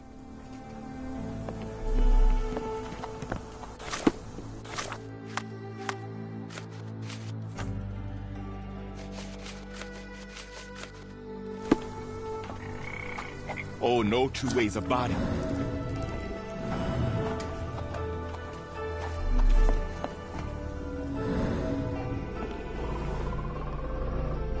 More boot prints here.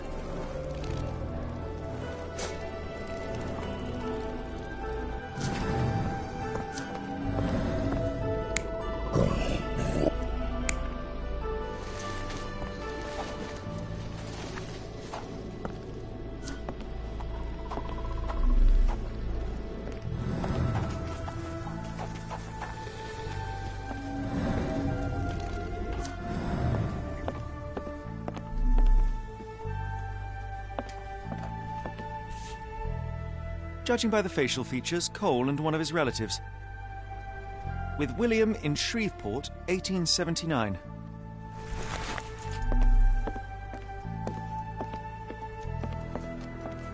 I'm cursed, sir.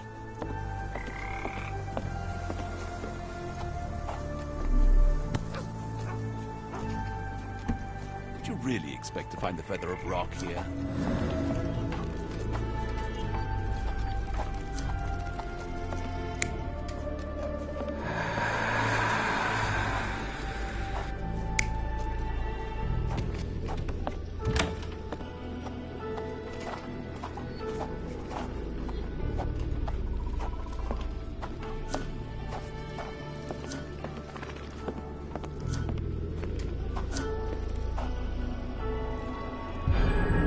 Was having dinner.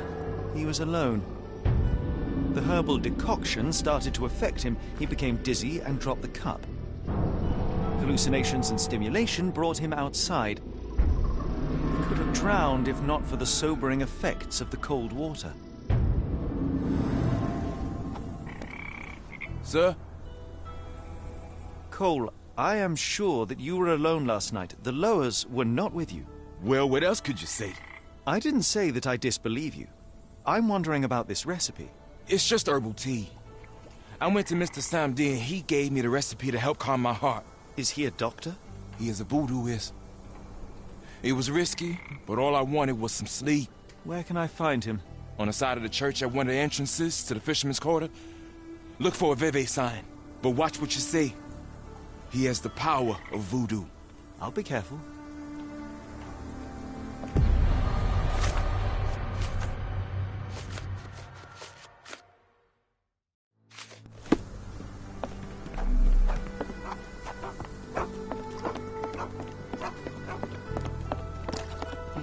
Could you help me? No, I've not heard about that, sorry.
Sir? Cole, where are these herbs from? I bought them from Zora. Her stall is at the market near the port.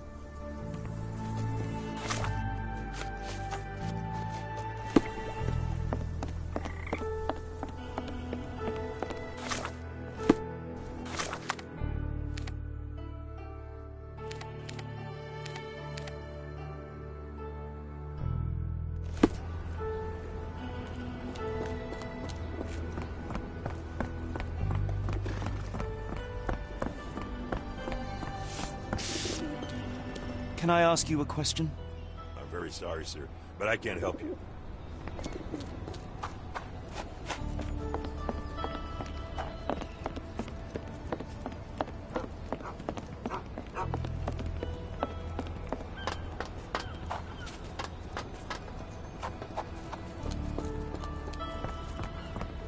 Do you know anything about this? What makes you think I can be of any help?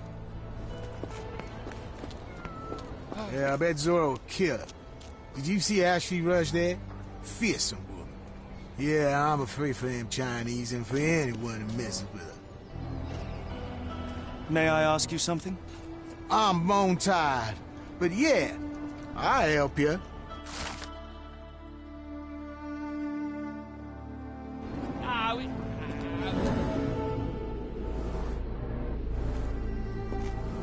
Yeah, I did.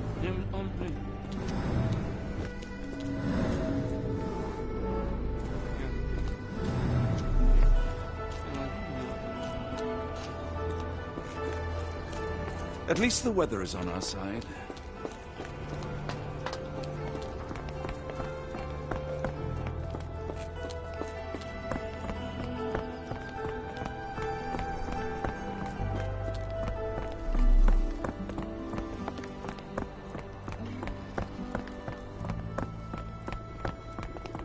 Are these herbs fresh? And you dare call my products substandard? Can you satisfy my curiosity? I'm sorry. You should search for answers somewhere else. Excuse me, are you Zoro? Products substandard. I am. What do you want? My name is Sherlock Holmes. I have several questions, if you don't mind. I came here because Cole Seabrook mentioned you. Do you know him? Unfortunately, yeah. He's my late husband's brother. You are selling herbs, is that right? Do you want to buy something? Not really. I wanted to ask if you have the herbs from this list. Goldenrod, jasmine, strawberry. These are very common. I do sell them same as any other herb merchant. Have you heard of Jimson weed? A poisonous plant, but it can help ease the pain if you know how to use it. Some believe you can use it to create a zombie, a will-less slave. Is that what you wanted for Cole? Or did you sell it accidentally? Did Cole get what he deserved? The Loas heard my prayers. So you admit it was on purpose? I admit there's a higher power maintaining order and justice in this world, and Cole got what he deserved. I'm happy that it happened, but that doesn't mean I'm to blame. Can I ask what caused such hatred? The sheriff confiscated all our weapons, and then the disappearance began. William wanted one rifle, just one, to protect us. Cole was too eager to help, and as a result, my Will got a bullet in his chest. How did Cole explain what took place? He just walked away as if nothing happened. Cole is the reason I lost my husband, and he should pay for it. Don't you want to know what really happened? For me, it's clear. An innocent man would tell everything.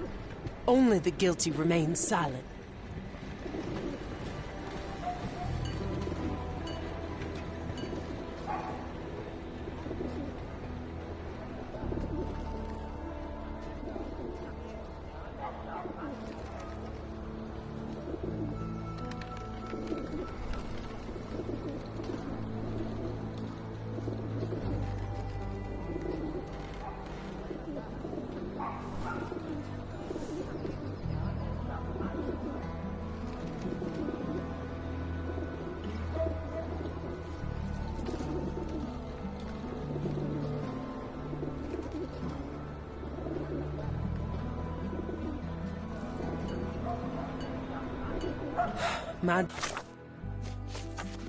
There was no bowl of cherries, but you've ruined it completely.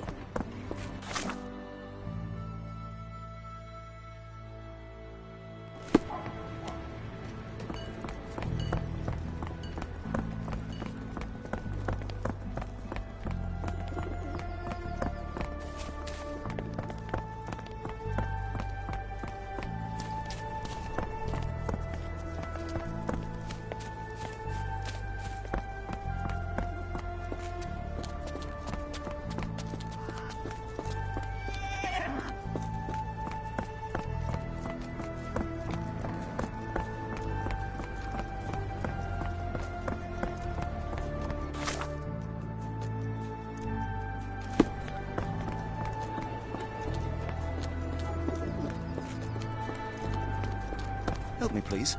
No, I've not heard about that, sorry.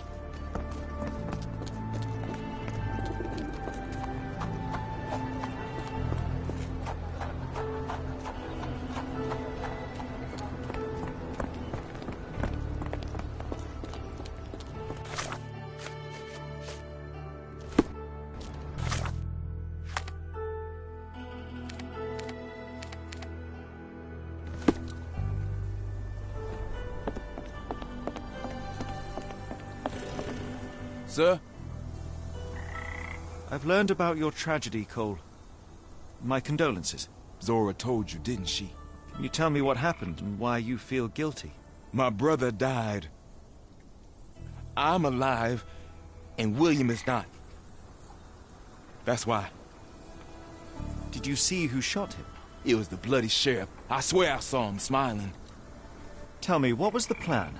William had to get into the warehouse through the eastern gate, the one not far from the market on the edge of the railroad.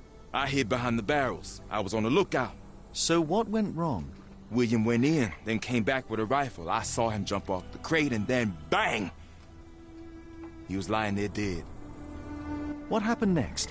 My heart stopped. I froze. Then the sheriff yelled, "See if there are more rats." And I woke up. I ran away. I had just one task, and I failed it. And for my mistake, the lower of death will come for me.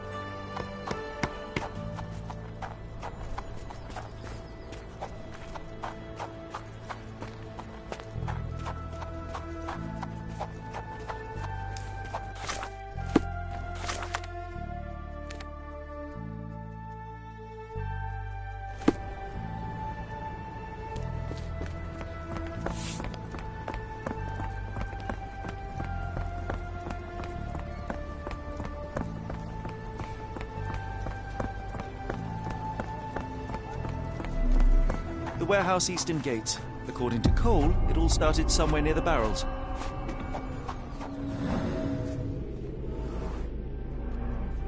Chewed tobacco. That's the spot. I hid behind the barrels. I was on the lookout.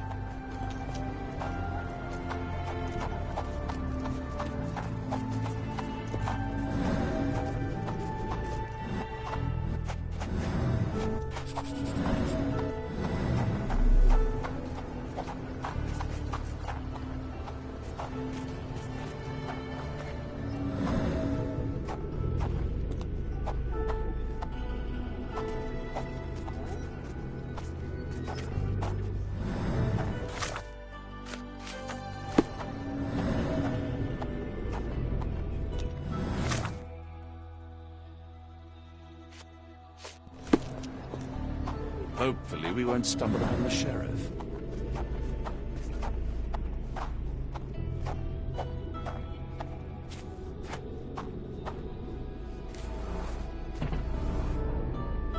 An oily handprint.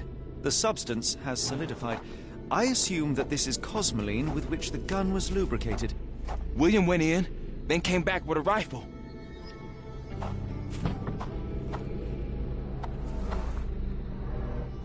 William was shot here. I saw him jump off the crane and then bang! He was lying there dead.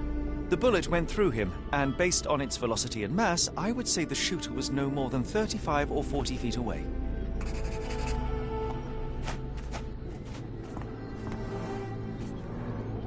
The sheriff stood here. Cole had no chance to spot him approaching. It's a terrible choice of position, and it cost his brother his life. Then the sheriff yelled, "See if there are more rats!" And I woke up. And what did Cole do?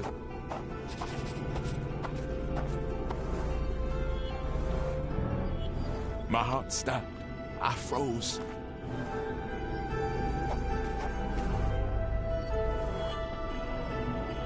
Cole sought safety in flight. Now I see why Cole thinks he deserved it. He simply left his brother behind. He did not have much of an option. Sad. I think Zora would like to know about this.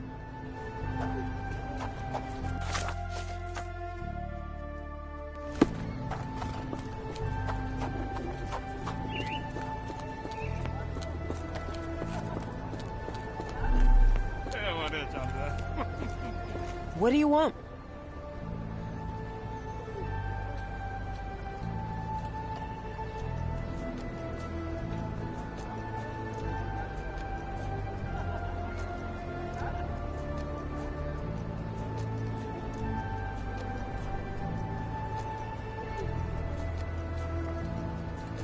I know you are angry at Cole, but you must know that he is not guilty of your husband's death. I was at the warehouse and I saw it all myself. The sheriff shot William and Cole couldn't prevent it, not even at the cost of his life. Why did Cole survive then? And how did he return unwounded? He had no chance of stopping the sheriff, but he found himself unnoticed. All he could do was run or die. That jackal sheriff. Perhaps you're right. I didn't want to kill Cole. It's just too painful to know that he's still around while my Will's dead. You can mourn with Cole. Forgive him if you can. I'll need some time for that. I miss Will so much. And we'll try to forgive Cole. I promise.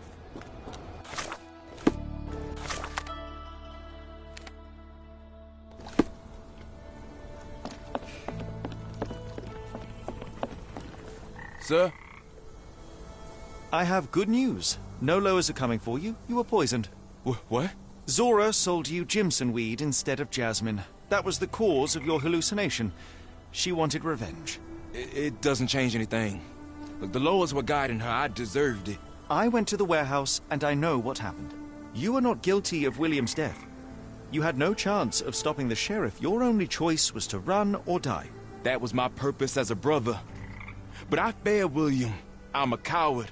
I ruined 2 lives in one evening, including Zora's. I spoke with Zora, and she forgives you. Now is the time to forgive yourself. You...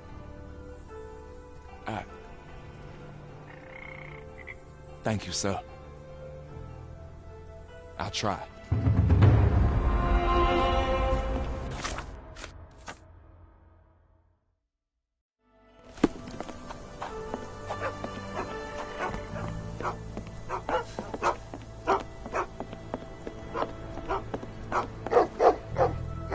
Tocqueville? Lafayette! Hush now. No offense, Sheriff. Them two don't take kindly to gents. Especially foreigners. How can champagne help you? Trip to the bayou? Feeding a huge crocodile? Some other time, perhaps.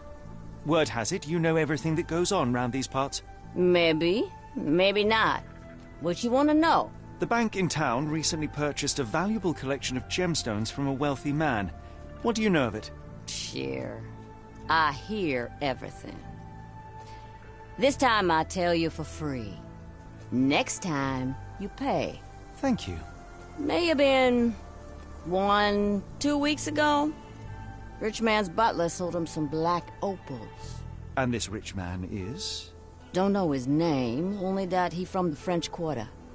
Folk back in town could take you there. That's all I know. You need a boat?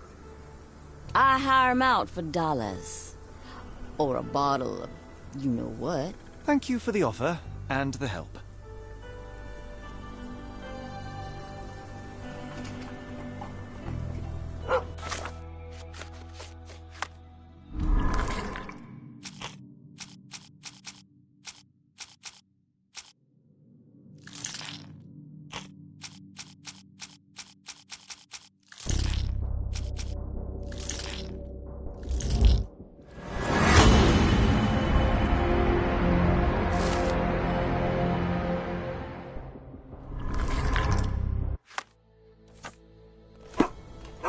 Careful.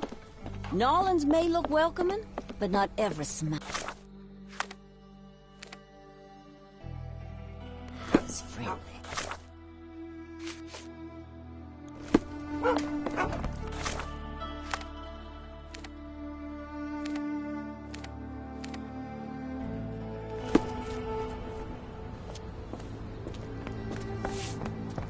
help me, please? I'm bone tired, but yeah, I'll help you.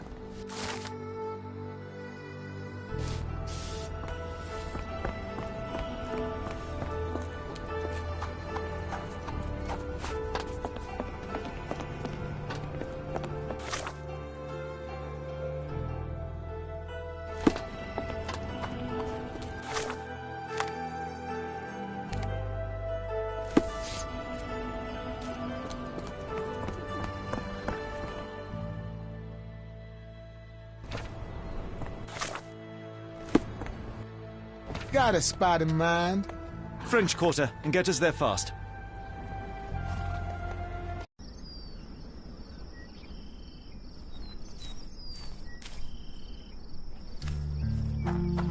You know, Watson, the opulent mansions and stifling heat remind me of my time in the Mediterranean.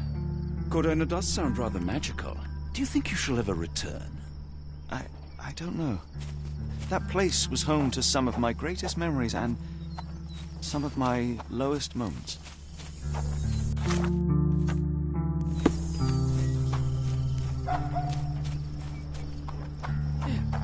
Help me, please.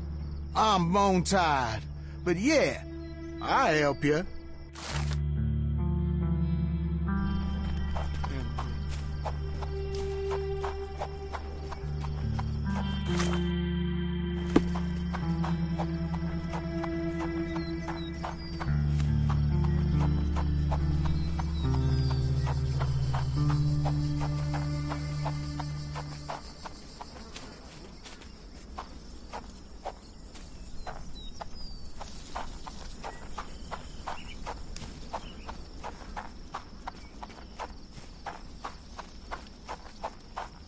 Lord, help me. Excuse me, miss. Are you all right? What is your name? Eula, sir. Waiting for someone, Eula? Yes, sir. My brother Davy. He works for Mr. Arneson in that mansion yonder. Been 5 days now since I last heard from him. Come now, why all the tears? Something happened to Davy. I feel it in my bones. Do you think he may have left the premises? No, sir. Davy, he ain't like you and me. He's smart in some ways, but he can't talk. Not a word. He's pure and kind. Fear not. We will look for your brother. One presumes this gate is locked. Is there any other way inside? There's another entrance through the stables you could try. That's where I meet Davy normally, but I couldn't get in. See, I couldn't find the key. It wasn't in its usual spot. Please hurry, sir. Find him for me.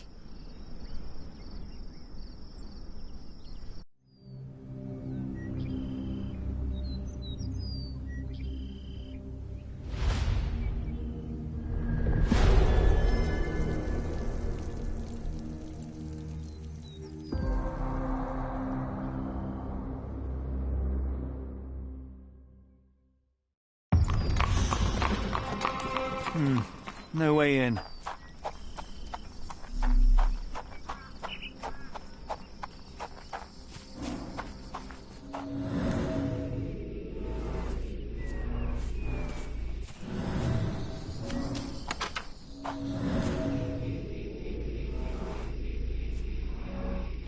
I rather wish my lockpicks had not been lost in the river.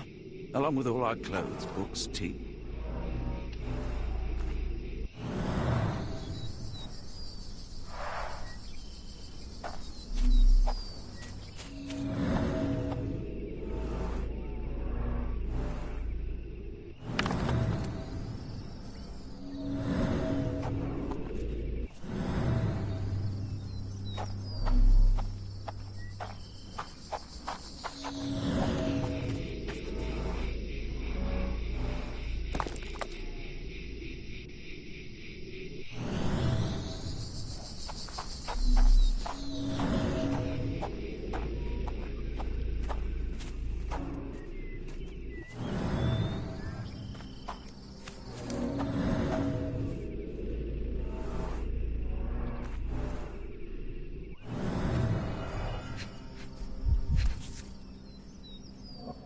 This must be the key to the stables.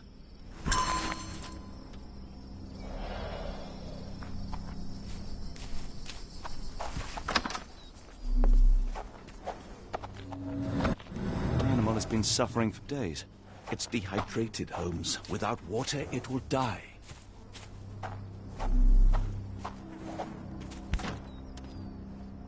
Cayenne pepper. Half empty. Or as Watson would say, half full.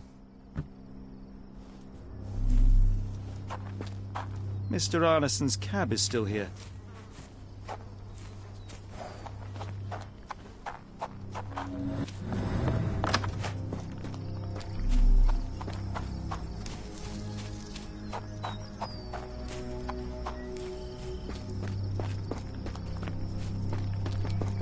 You did it. You're inside? Have you seen Davy?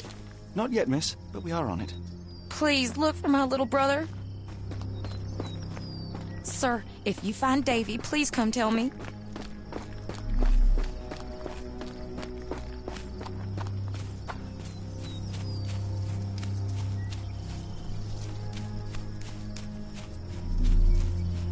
This might be useful.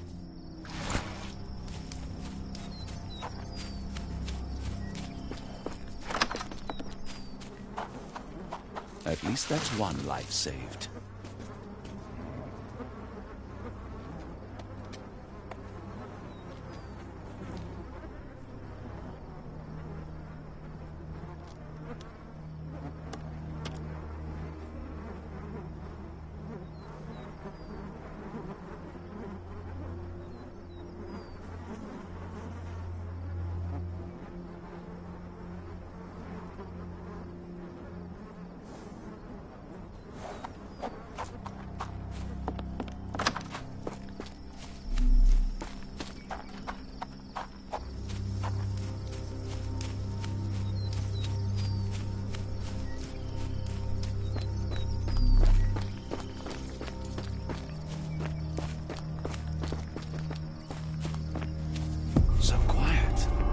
Yet I doubt there was peace around here.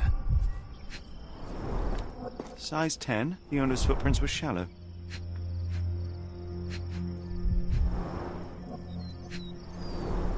Size 10, the heels are sinking into the ground.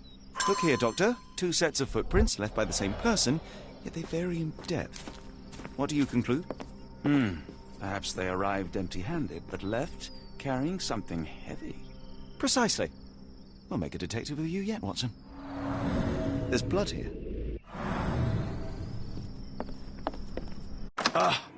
Do you smell that, Holmes? Something bad happened here. I know. Be prepared for anything.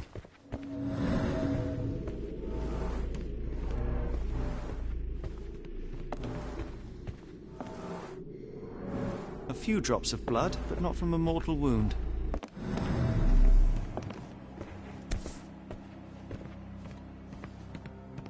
The bent end of this candlestick has blood on it. Someone was bleeding, but it doesn't look lethal.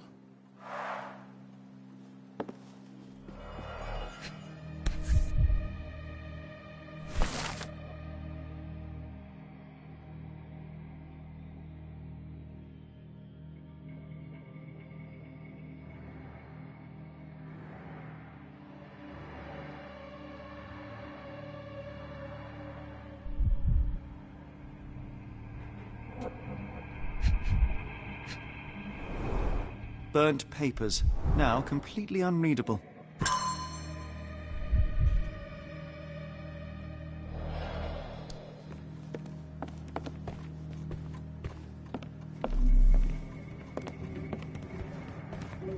Watson, would you please lend me your medical expertise? I'll do my best.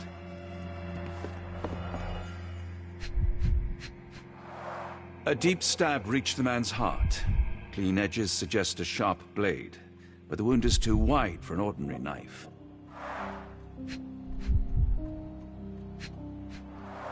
The hand can bend freely. Rigor mortis has passed. His corneas are already clouded.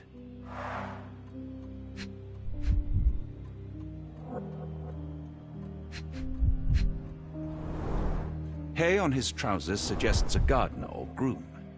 This man has been dead for a week, the result of a sharp object piercing his heart.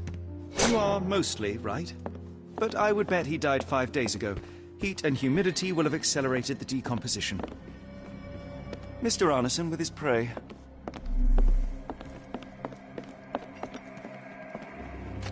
Why does it look so familiar?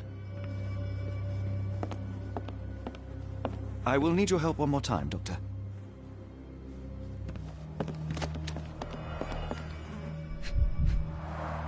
An enormous blow shattered her ribcage. Blooded, broken nails. The poor woman tried to put up a fight.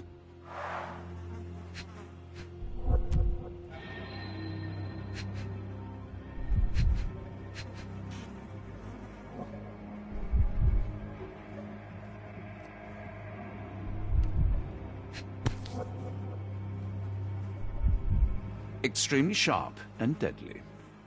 A wound like this could only be dealt by a man of incredible strength. And cruelty.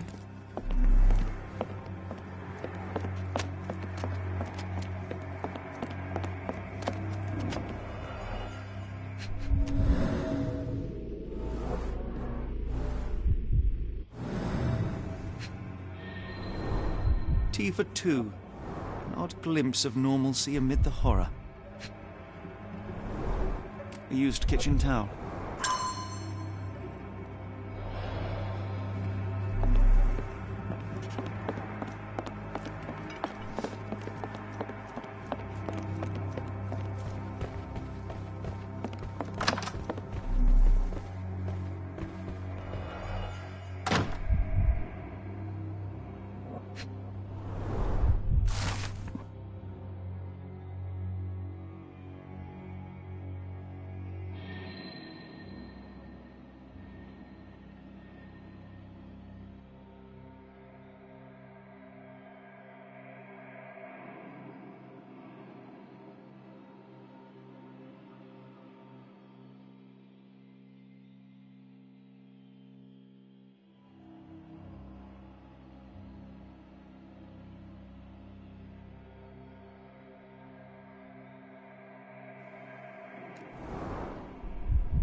A dull book about local geology.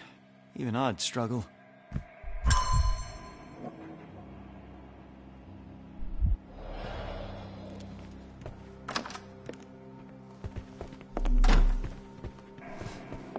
A dashing portrait of Mr. Arneson.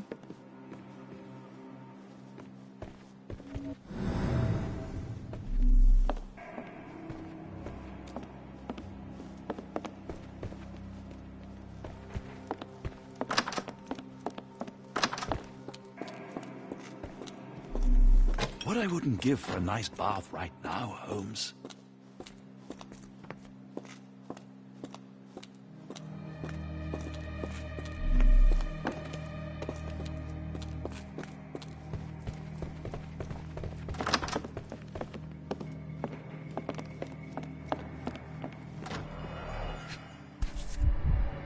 Arneson and Davy seem to have got along well.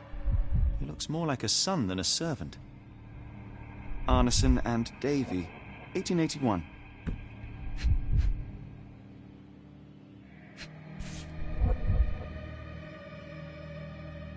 Fauna of Louisiana. Full of things that bite, no doubt. New Pied Piper. Foreigners missing in New Orleans.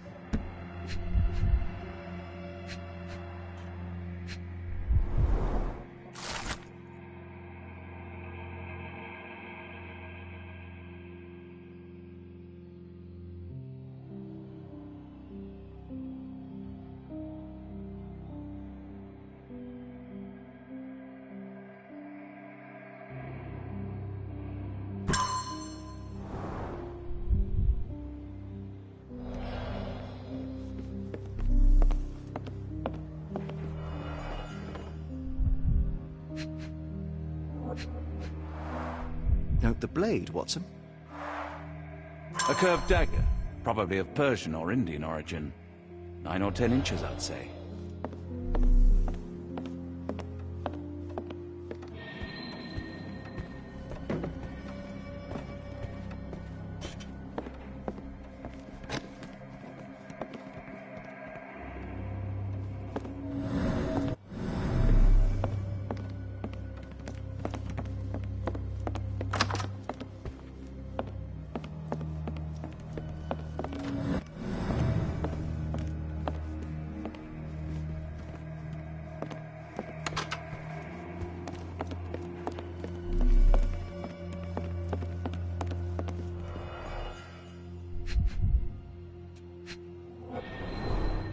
candle was burning when it fell. A trail of wax leads to the door.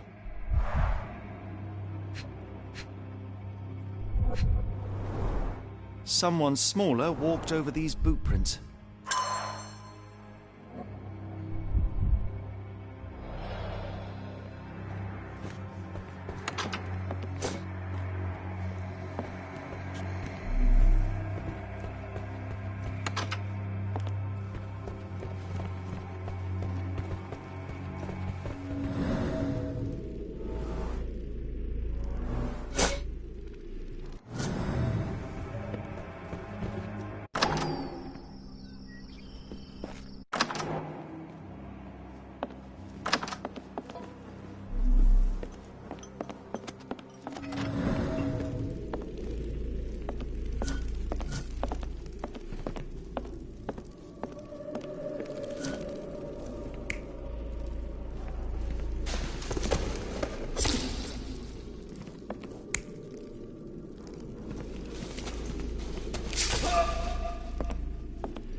An intruder entered through the back door at night, leaving mud traces in the hallway. Without being noticed, they picked up a candlestick and struck the man in the chair from behind. In the kitchen, 2 people were drinking tea, the workman and cook. They were startled by the noise of a falling body and went to investigate the parlor. The workman tried to subdue the intruder, but was stabbed by the attacker's knife. Judging by the wound, it was a curved blade. The cook panicked and fled back to the kitchen. The intruder followed, but since their blade was stuck in the workman, they used the meat cleaver on the table to kill her. Someone smaller arrived and discovered the carnage. They dropped the candlestick in horror and ran for safety to a room down the hallway. Meanwhile, the intruder returned to his first victim and dragged their stunned body away from the fireplace and out into the garden.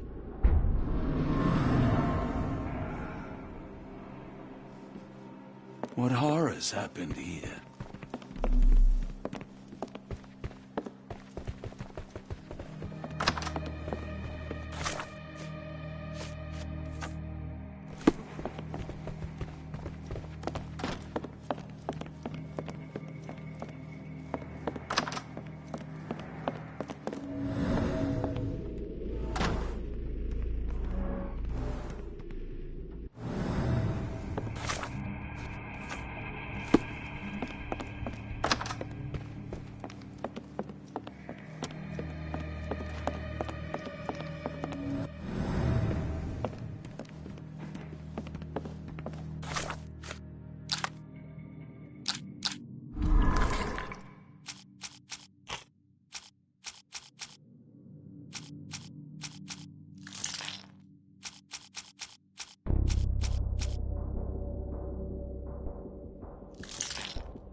More boot prints.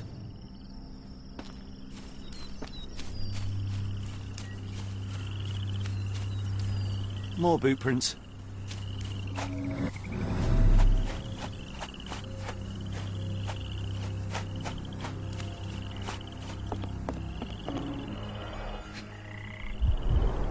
A scrap of silk, soft and elegant.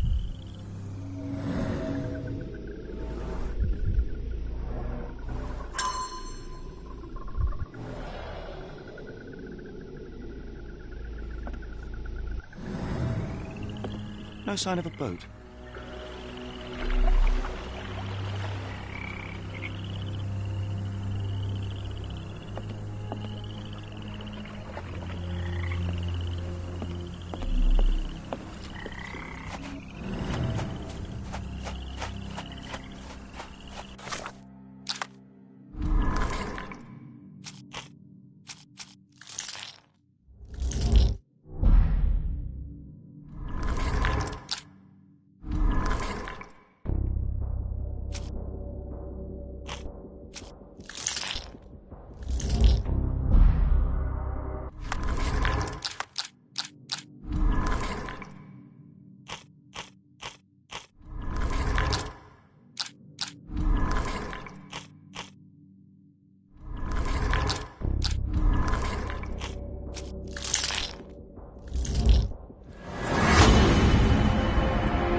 These fingers were severed with a single clean stroke, but I don't see the thumb or middle finger.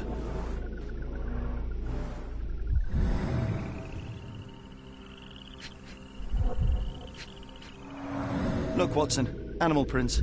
I wonder what kind.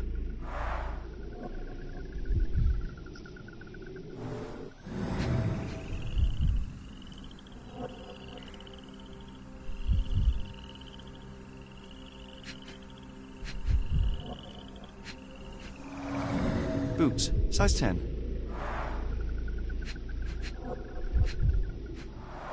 Luxurious shoes, size 9.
Davy, please open the door. After all this, Holmes, I doubt the young man would open the door to a stranger.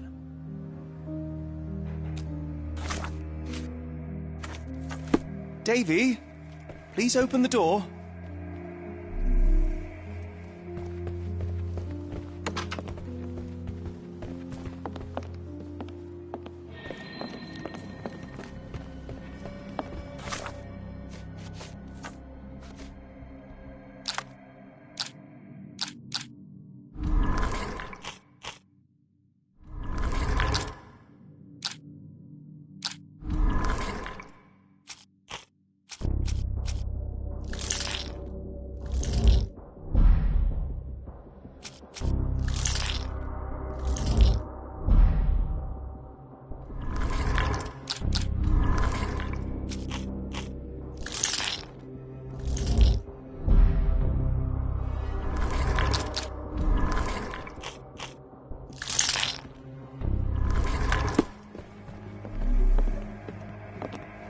This place sets my teeth on edge, Holmes.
Watson, quick! Get her down.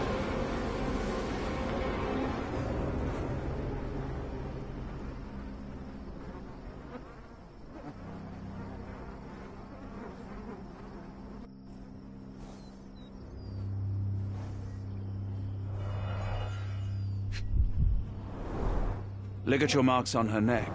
There'll be a bruise, but she should be okay.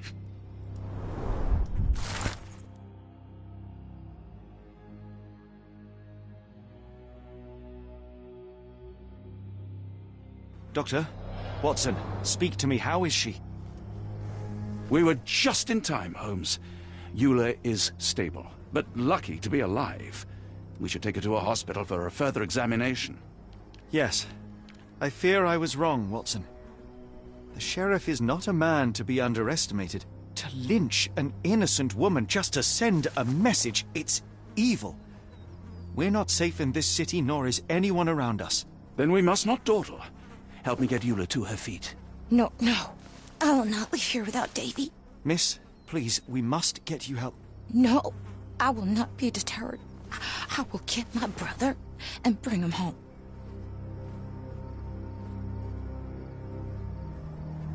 If my deductions are correct, Davy lies behind this door. He ought to be unhurt, but is no doubt shaken. Davy? Davy, you there? Davy? We understand what you witnessed before. It's safe now. You're safe. Please, let us in.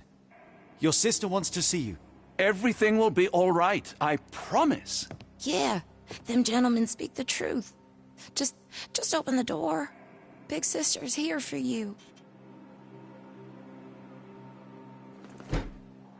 Davy! Oh, come here, you! Thanks, sirs. Lord bless your souls.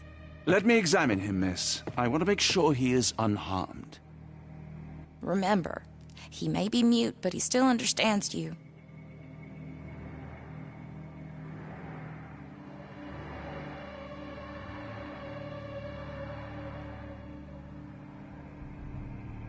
Oh, Davy. Things you must have gone through.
Davy seems in good health. The bruise is a remnant of that awful night, perhaps even caused by the intruder, but he is otherwise unharmed.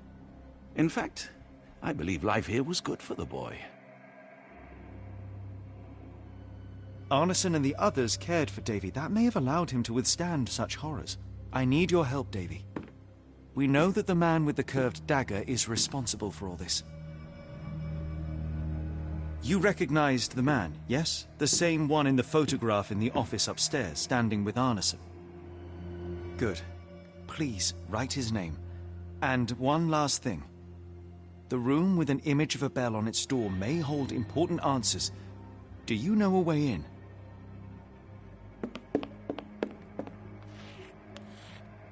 Yes. I think I've got it. You have been very helpful, Davy.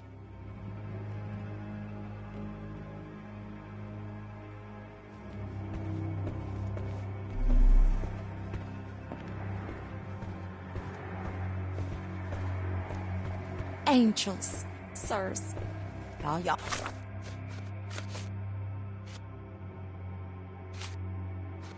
All lacking is a pair of wings.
Let's take a closer look.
Pray you find Mr. Arneson as well, in one piece to boot.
These should come in handy.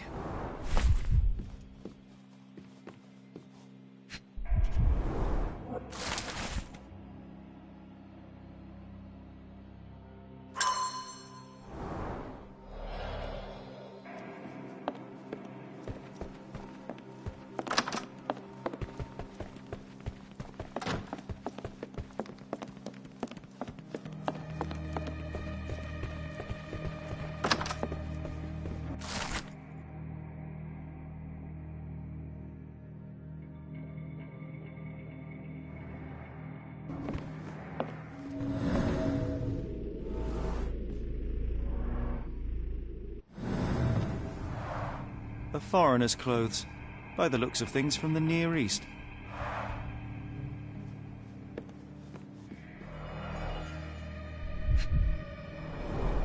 The scene is impossible, unnatural, but also familiar. Dense and disturbing notes. It's hard to follow.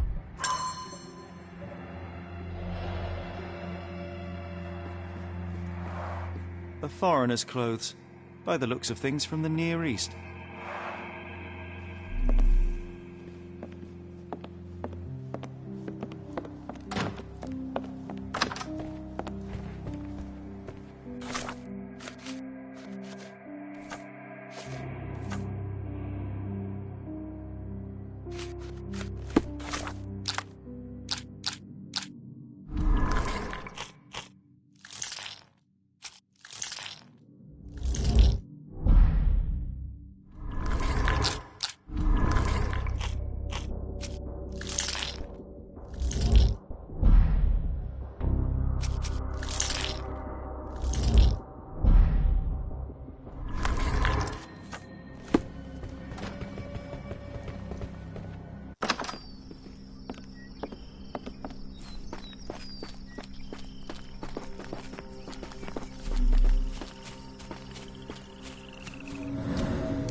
Arneson's signet ring, as we saw in his portrait.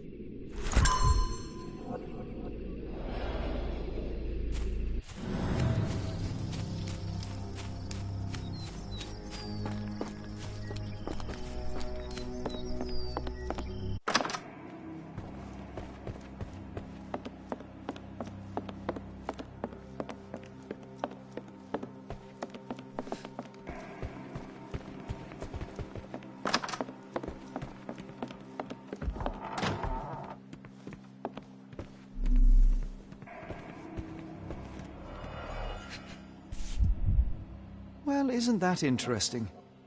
Hello again, Lucy.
My princess, my love, my heart.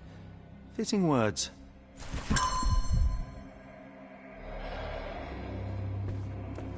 It's almost a piece of art.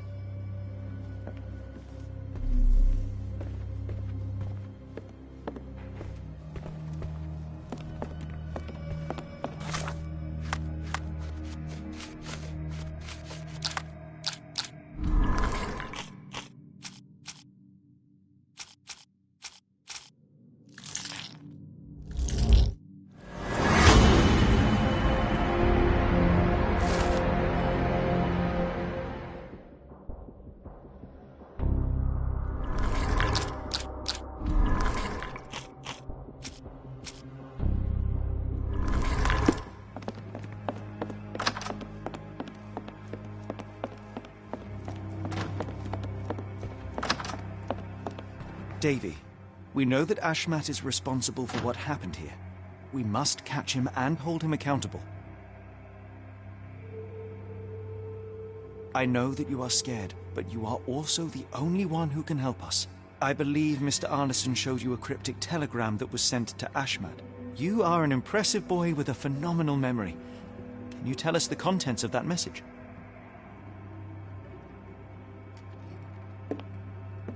Thank you, Davy. Watson, please copy down everything he writes.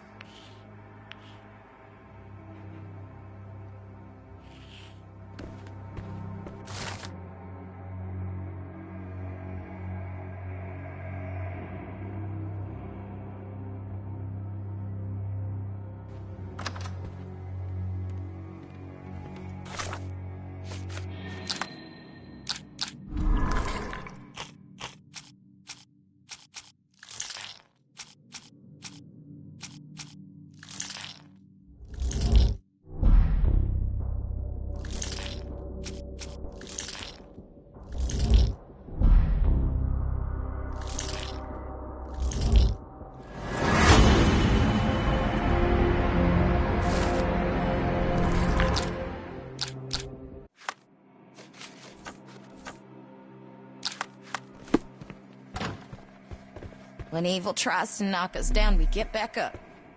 We persevere. I ain't giving it the satisfaction.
A black opal, cut and polished, easy to sell.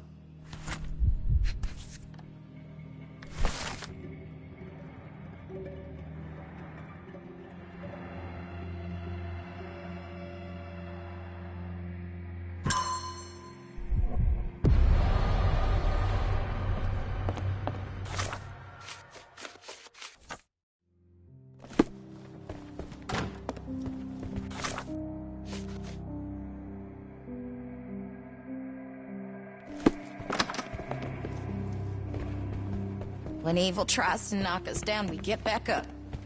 We persevere. I ain't giving it the satisfaction.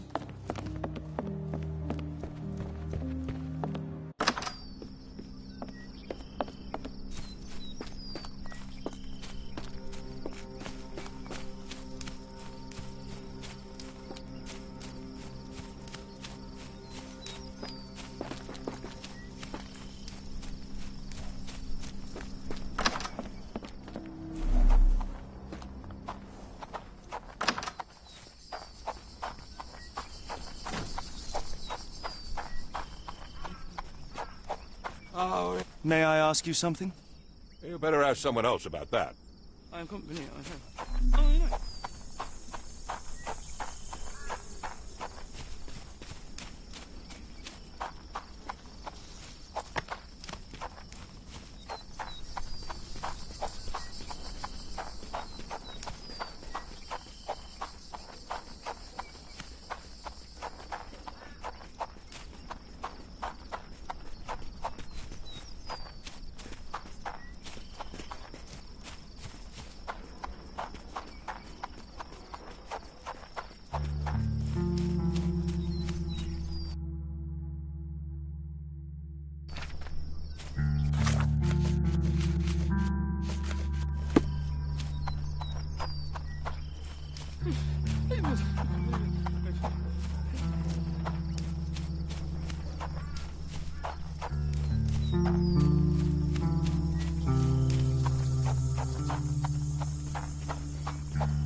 Got a spot in mind?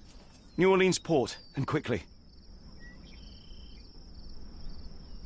Innocents slaughtered, a woman lynched, a boy forever traumatized. I fear we've crossed the Rubicon, Holmes. Davy is resilient, much like Eula. He will overcome this. You're right, but I worry this portends far worse for us. What have we got ourselves into, Holmes?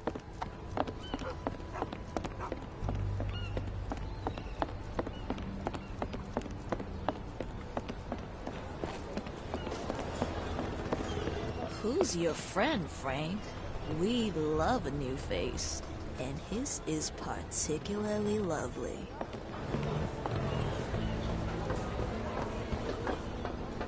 Johnny boy, so how was it with Champagne? Most enlightening, thank you. And now my friend Mr. Holmes would like to talk to you too. Well, ain't you something? What can I do for you? I'm afraid I bring bad tidings. How bad? It concerns your significant other, Arneson. Arneson? Now, who said we were lovebirds? Lucy, we only mean to help. No word of the matter shall spread. What are you implying?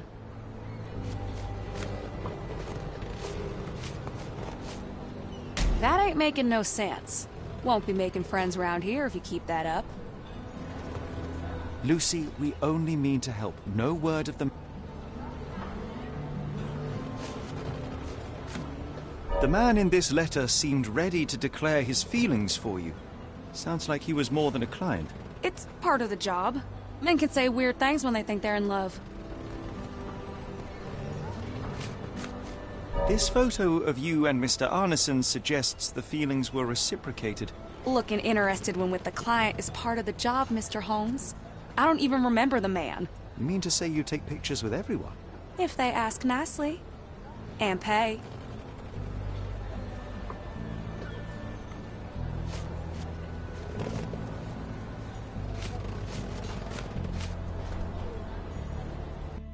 Arneson definitely paid for a ring in your size inscribed, "My princess, my love, my heart." It is for you. Arneson was going to propose marriage. The facts are clear. You know Mr. Arneson and perhaps even love him back. Regardless, he has been abducted. His life is hanging in the balance. Please, help me save him. Oh my Errol! What have you gotten yourself into? I didn't want to believe this could happen. Lucy, what do you know? Could it have been the sheriff? I don't know, John. This town has darkness in it. Errol and me, we had plans, dreams. We wanted to make this place better for all the folk who live here. Errol had grown suspicious of Ashmat, thought he was acting odd. He brought up the bayou. I told him to leave it all alone. The water's there. They swallow everyone. You mean the alligators? No. It's local legend. The bayou's dangerous. Any visitor that sees Death's messengers, they die. These messengers, are they abstract or a landmark? They're white lilies. You see a path with them flowers, you turn around. All right, Watson. We must find someone to take us to the bayou. Lucy, you have our thanks. We will go and look for Arneson. Who on earth would harm Errol?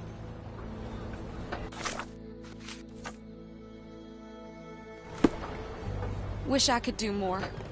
Besides praying for your and Errol's safety.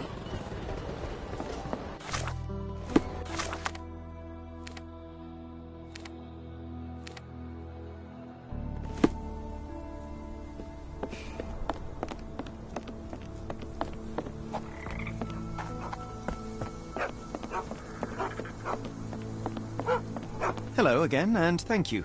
Your last tip proved extremely useful. Don't mention it, Cher. Champagne ain't one for trickery. Now, if you need more help...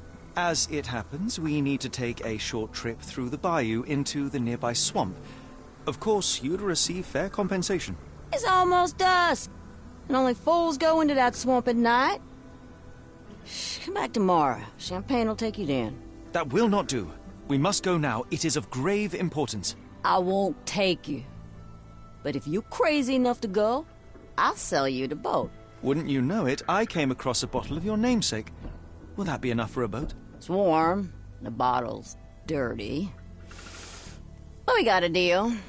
I'll even lend you this rifle. If you're going into the swamp, you'll need it. One last favor. The boat that we came on is to leave tomorrow for Europe.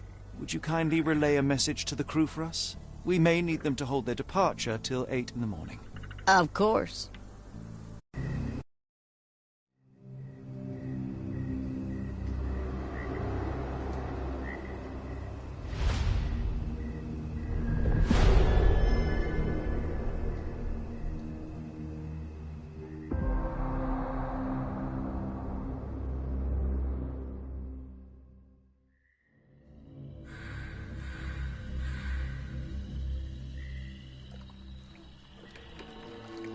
At least in Afghanistan, we had nippy nights. It makes one yearn for rainy London. This place, Champagne, did not mince words about it. Keep your wits about you, Watson. We are inching closer to the heart of this mystery, however dark it may be. Hell's bells! I told you to stay away, Doctor. That he did, Holmes. I rule these parts. No hiding from me here.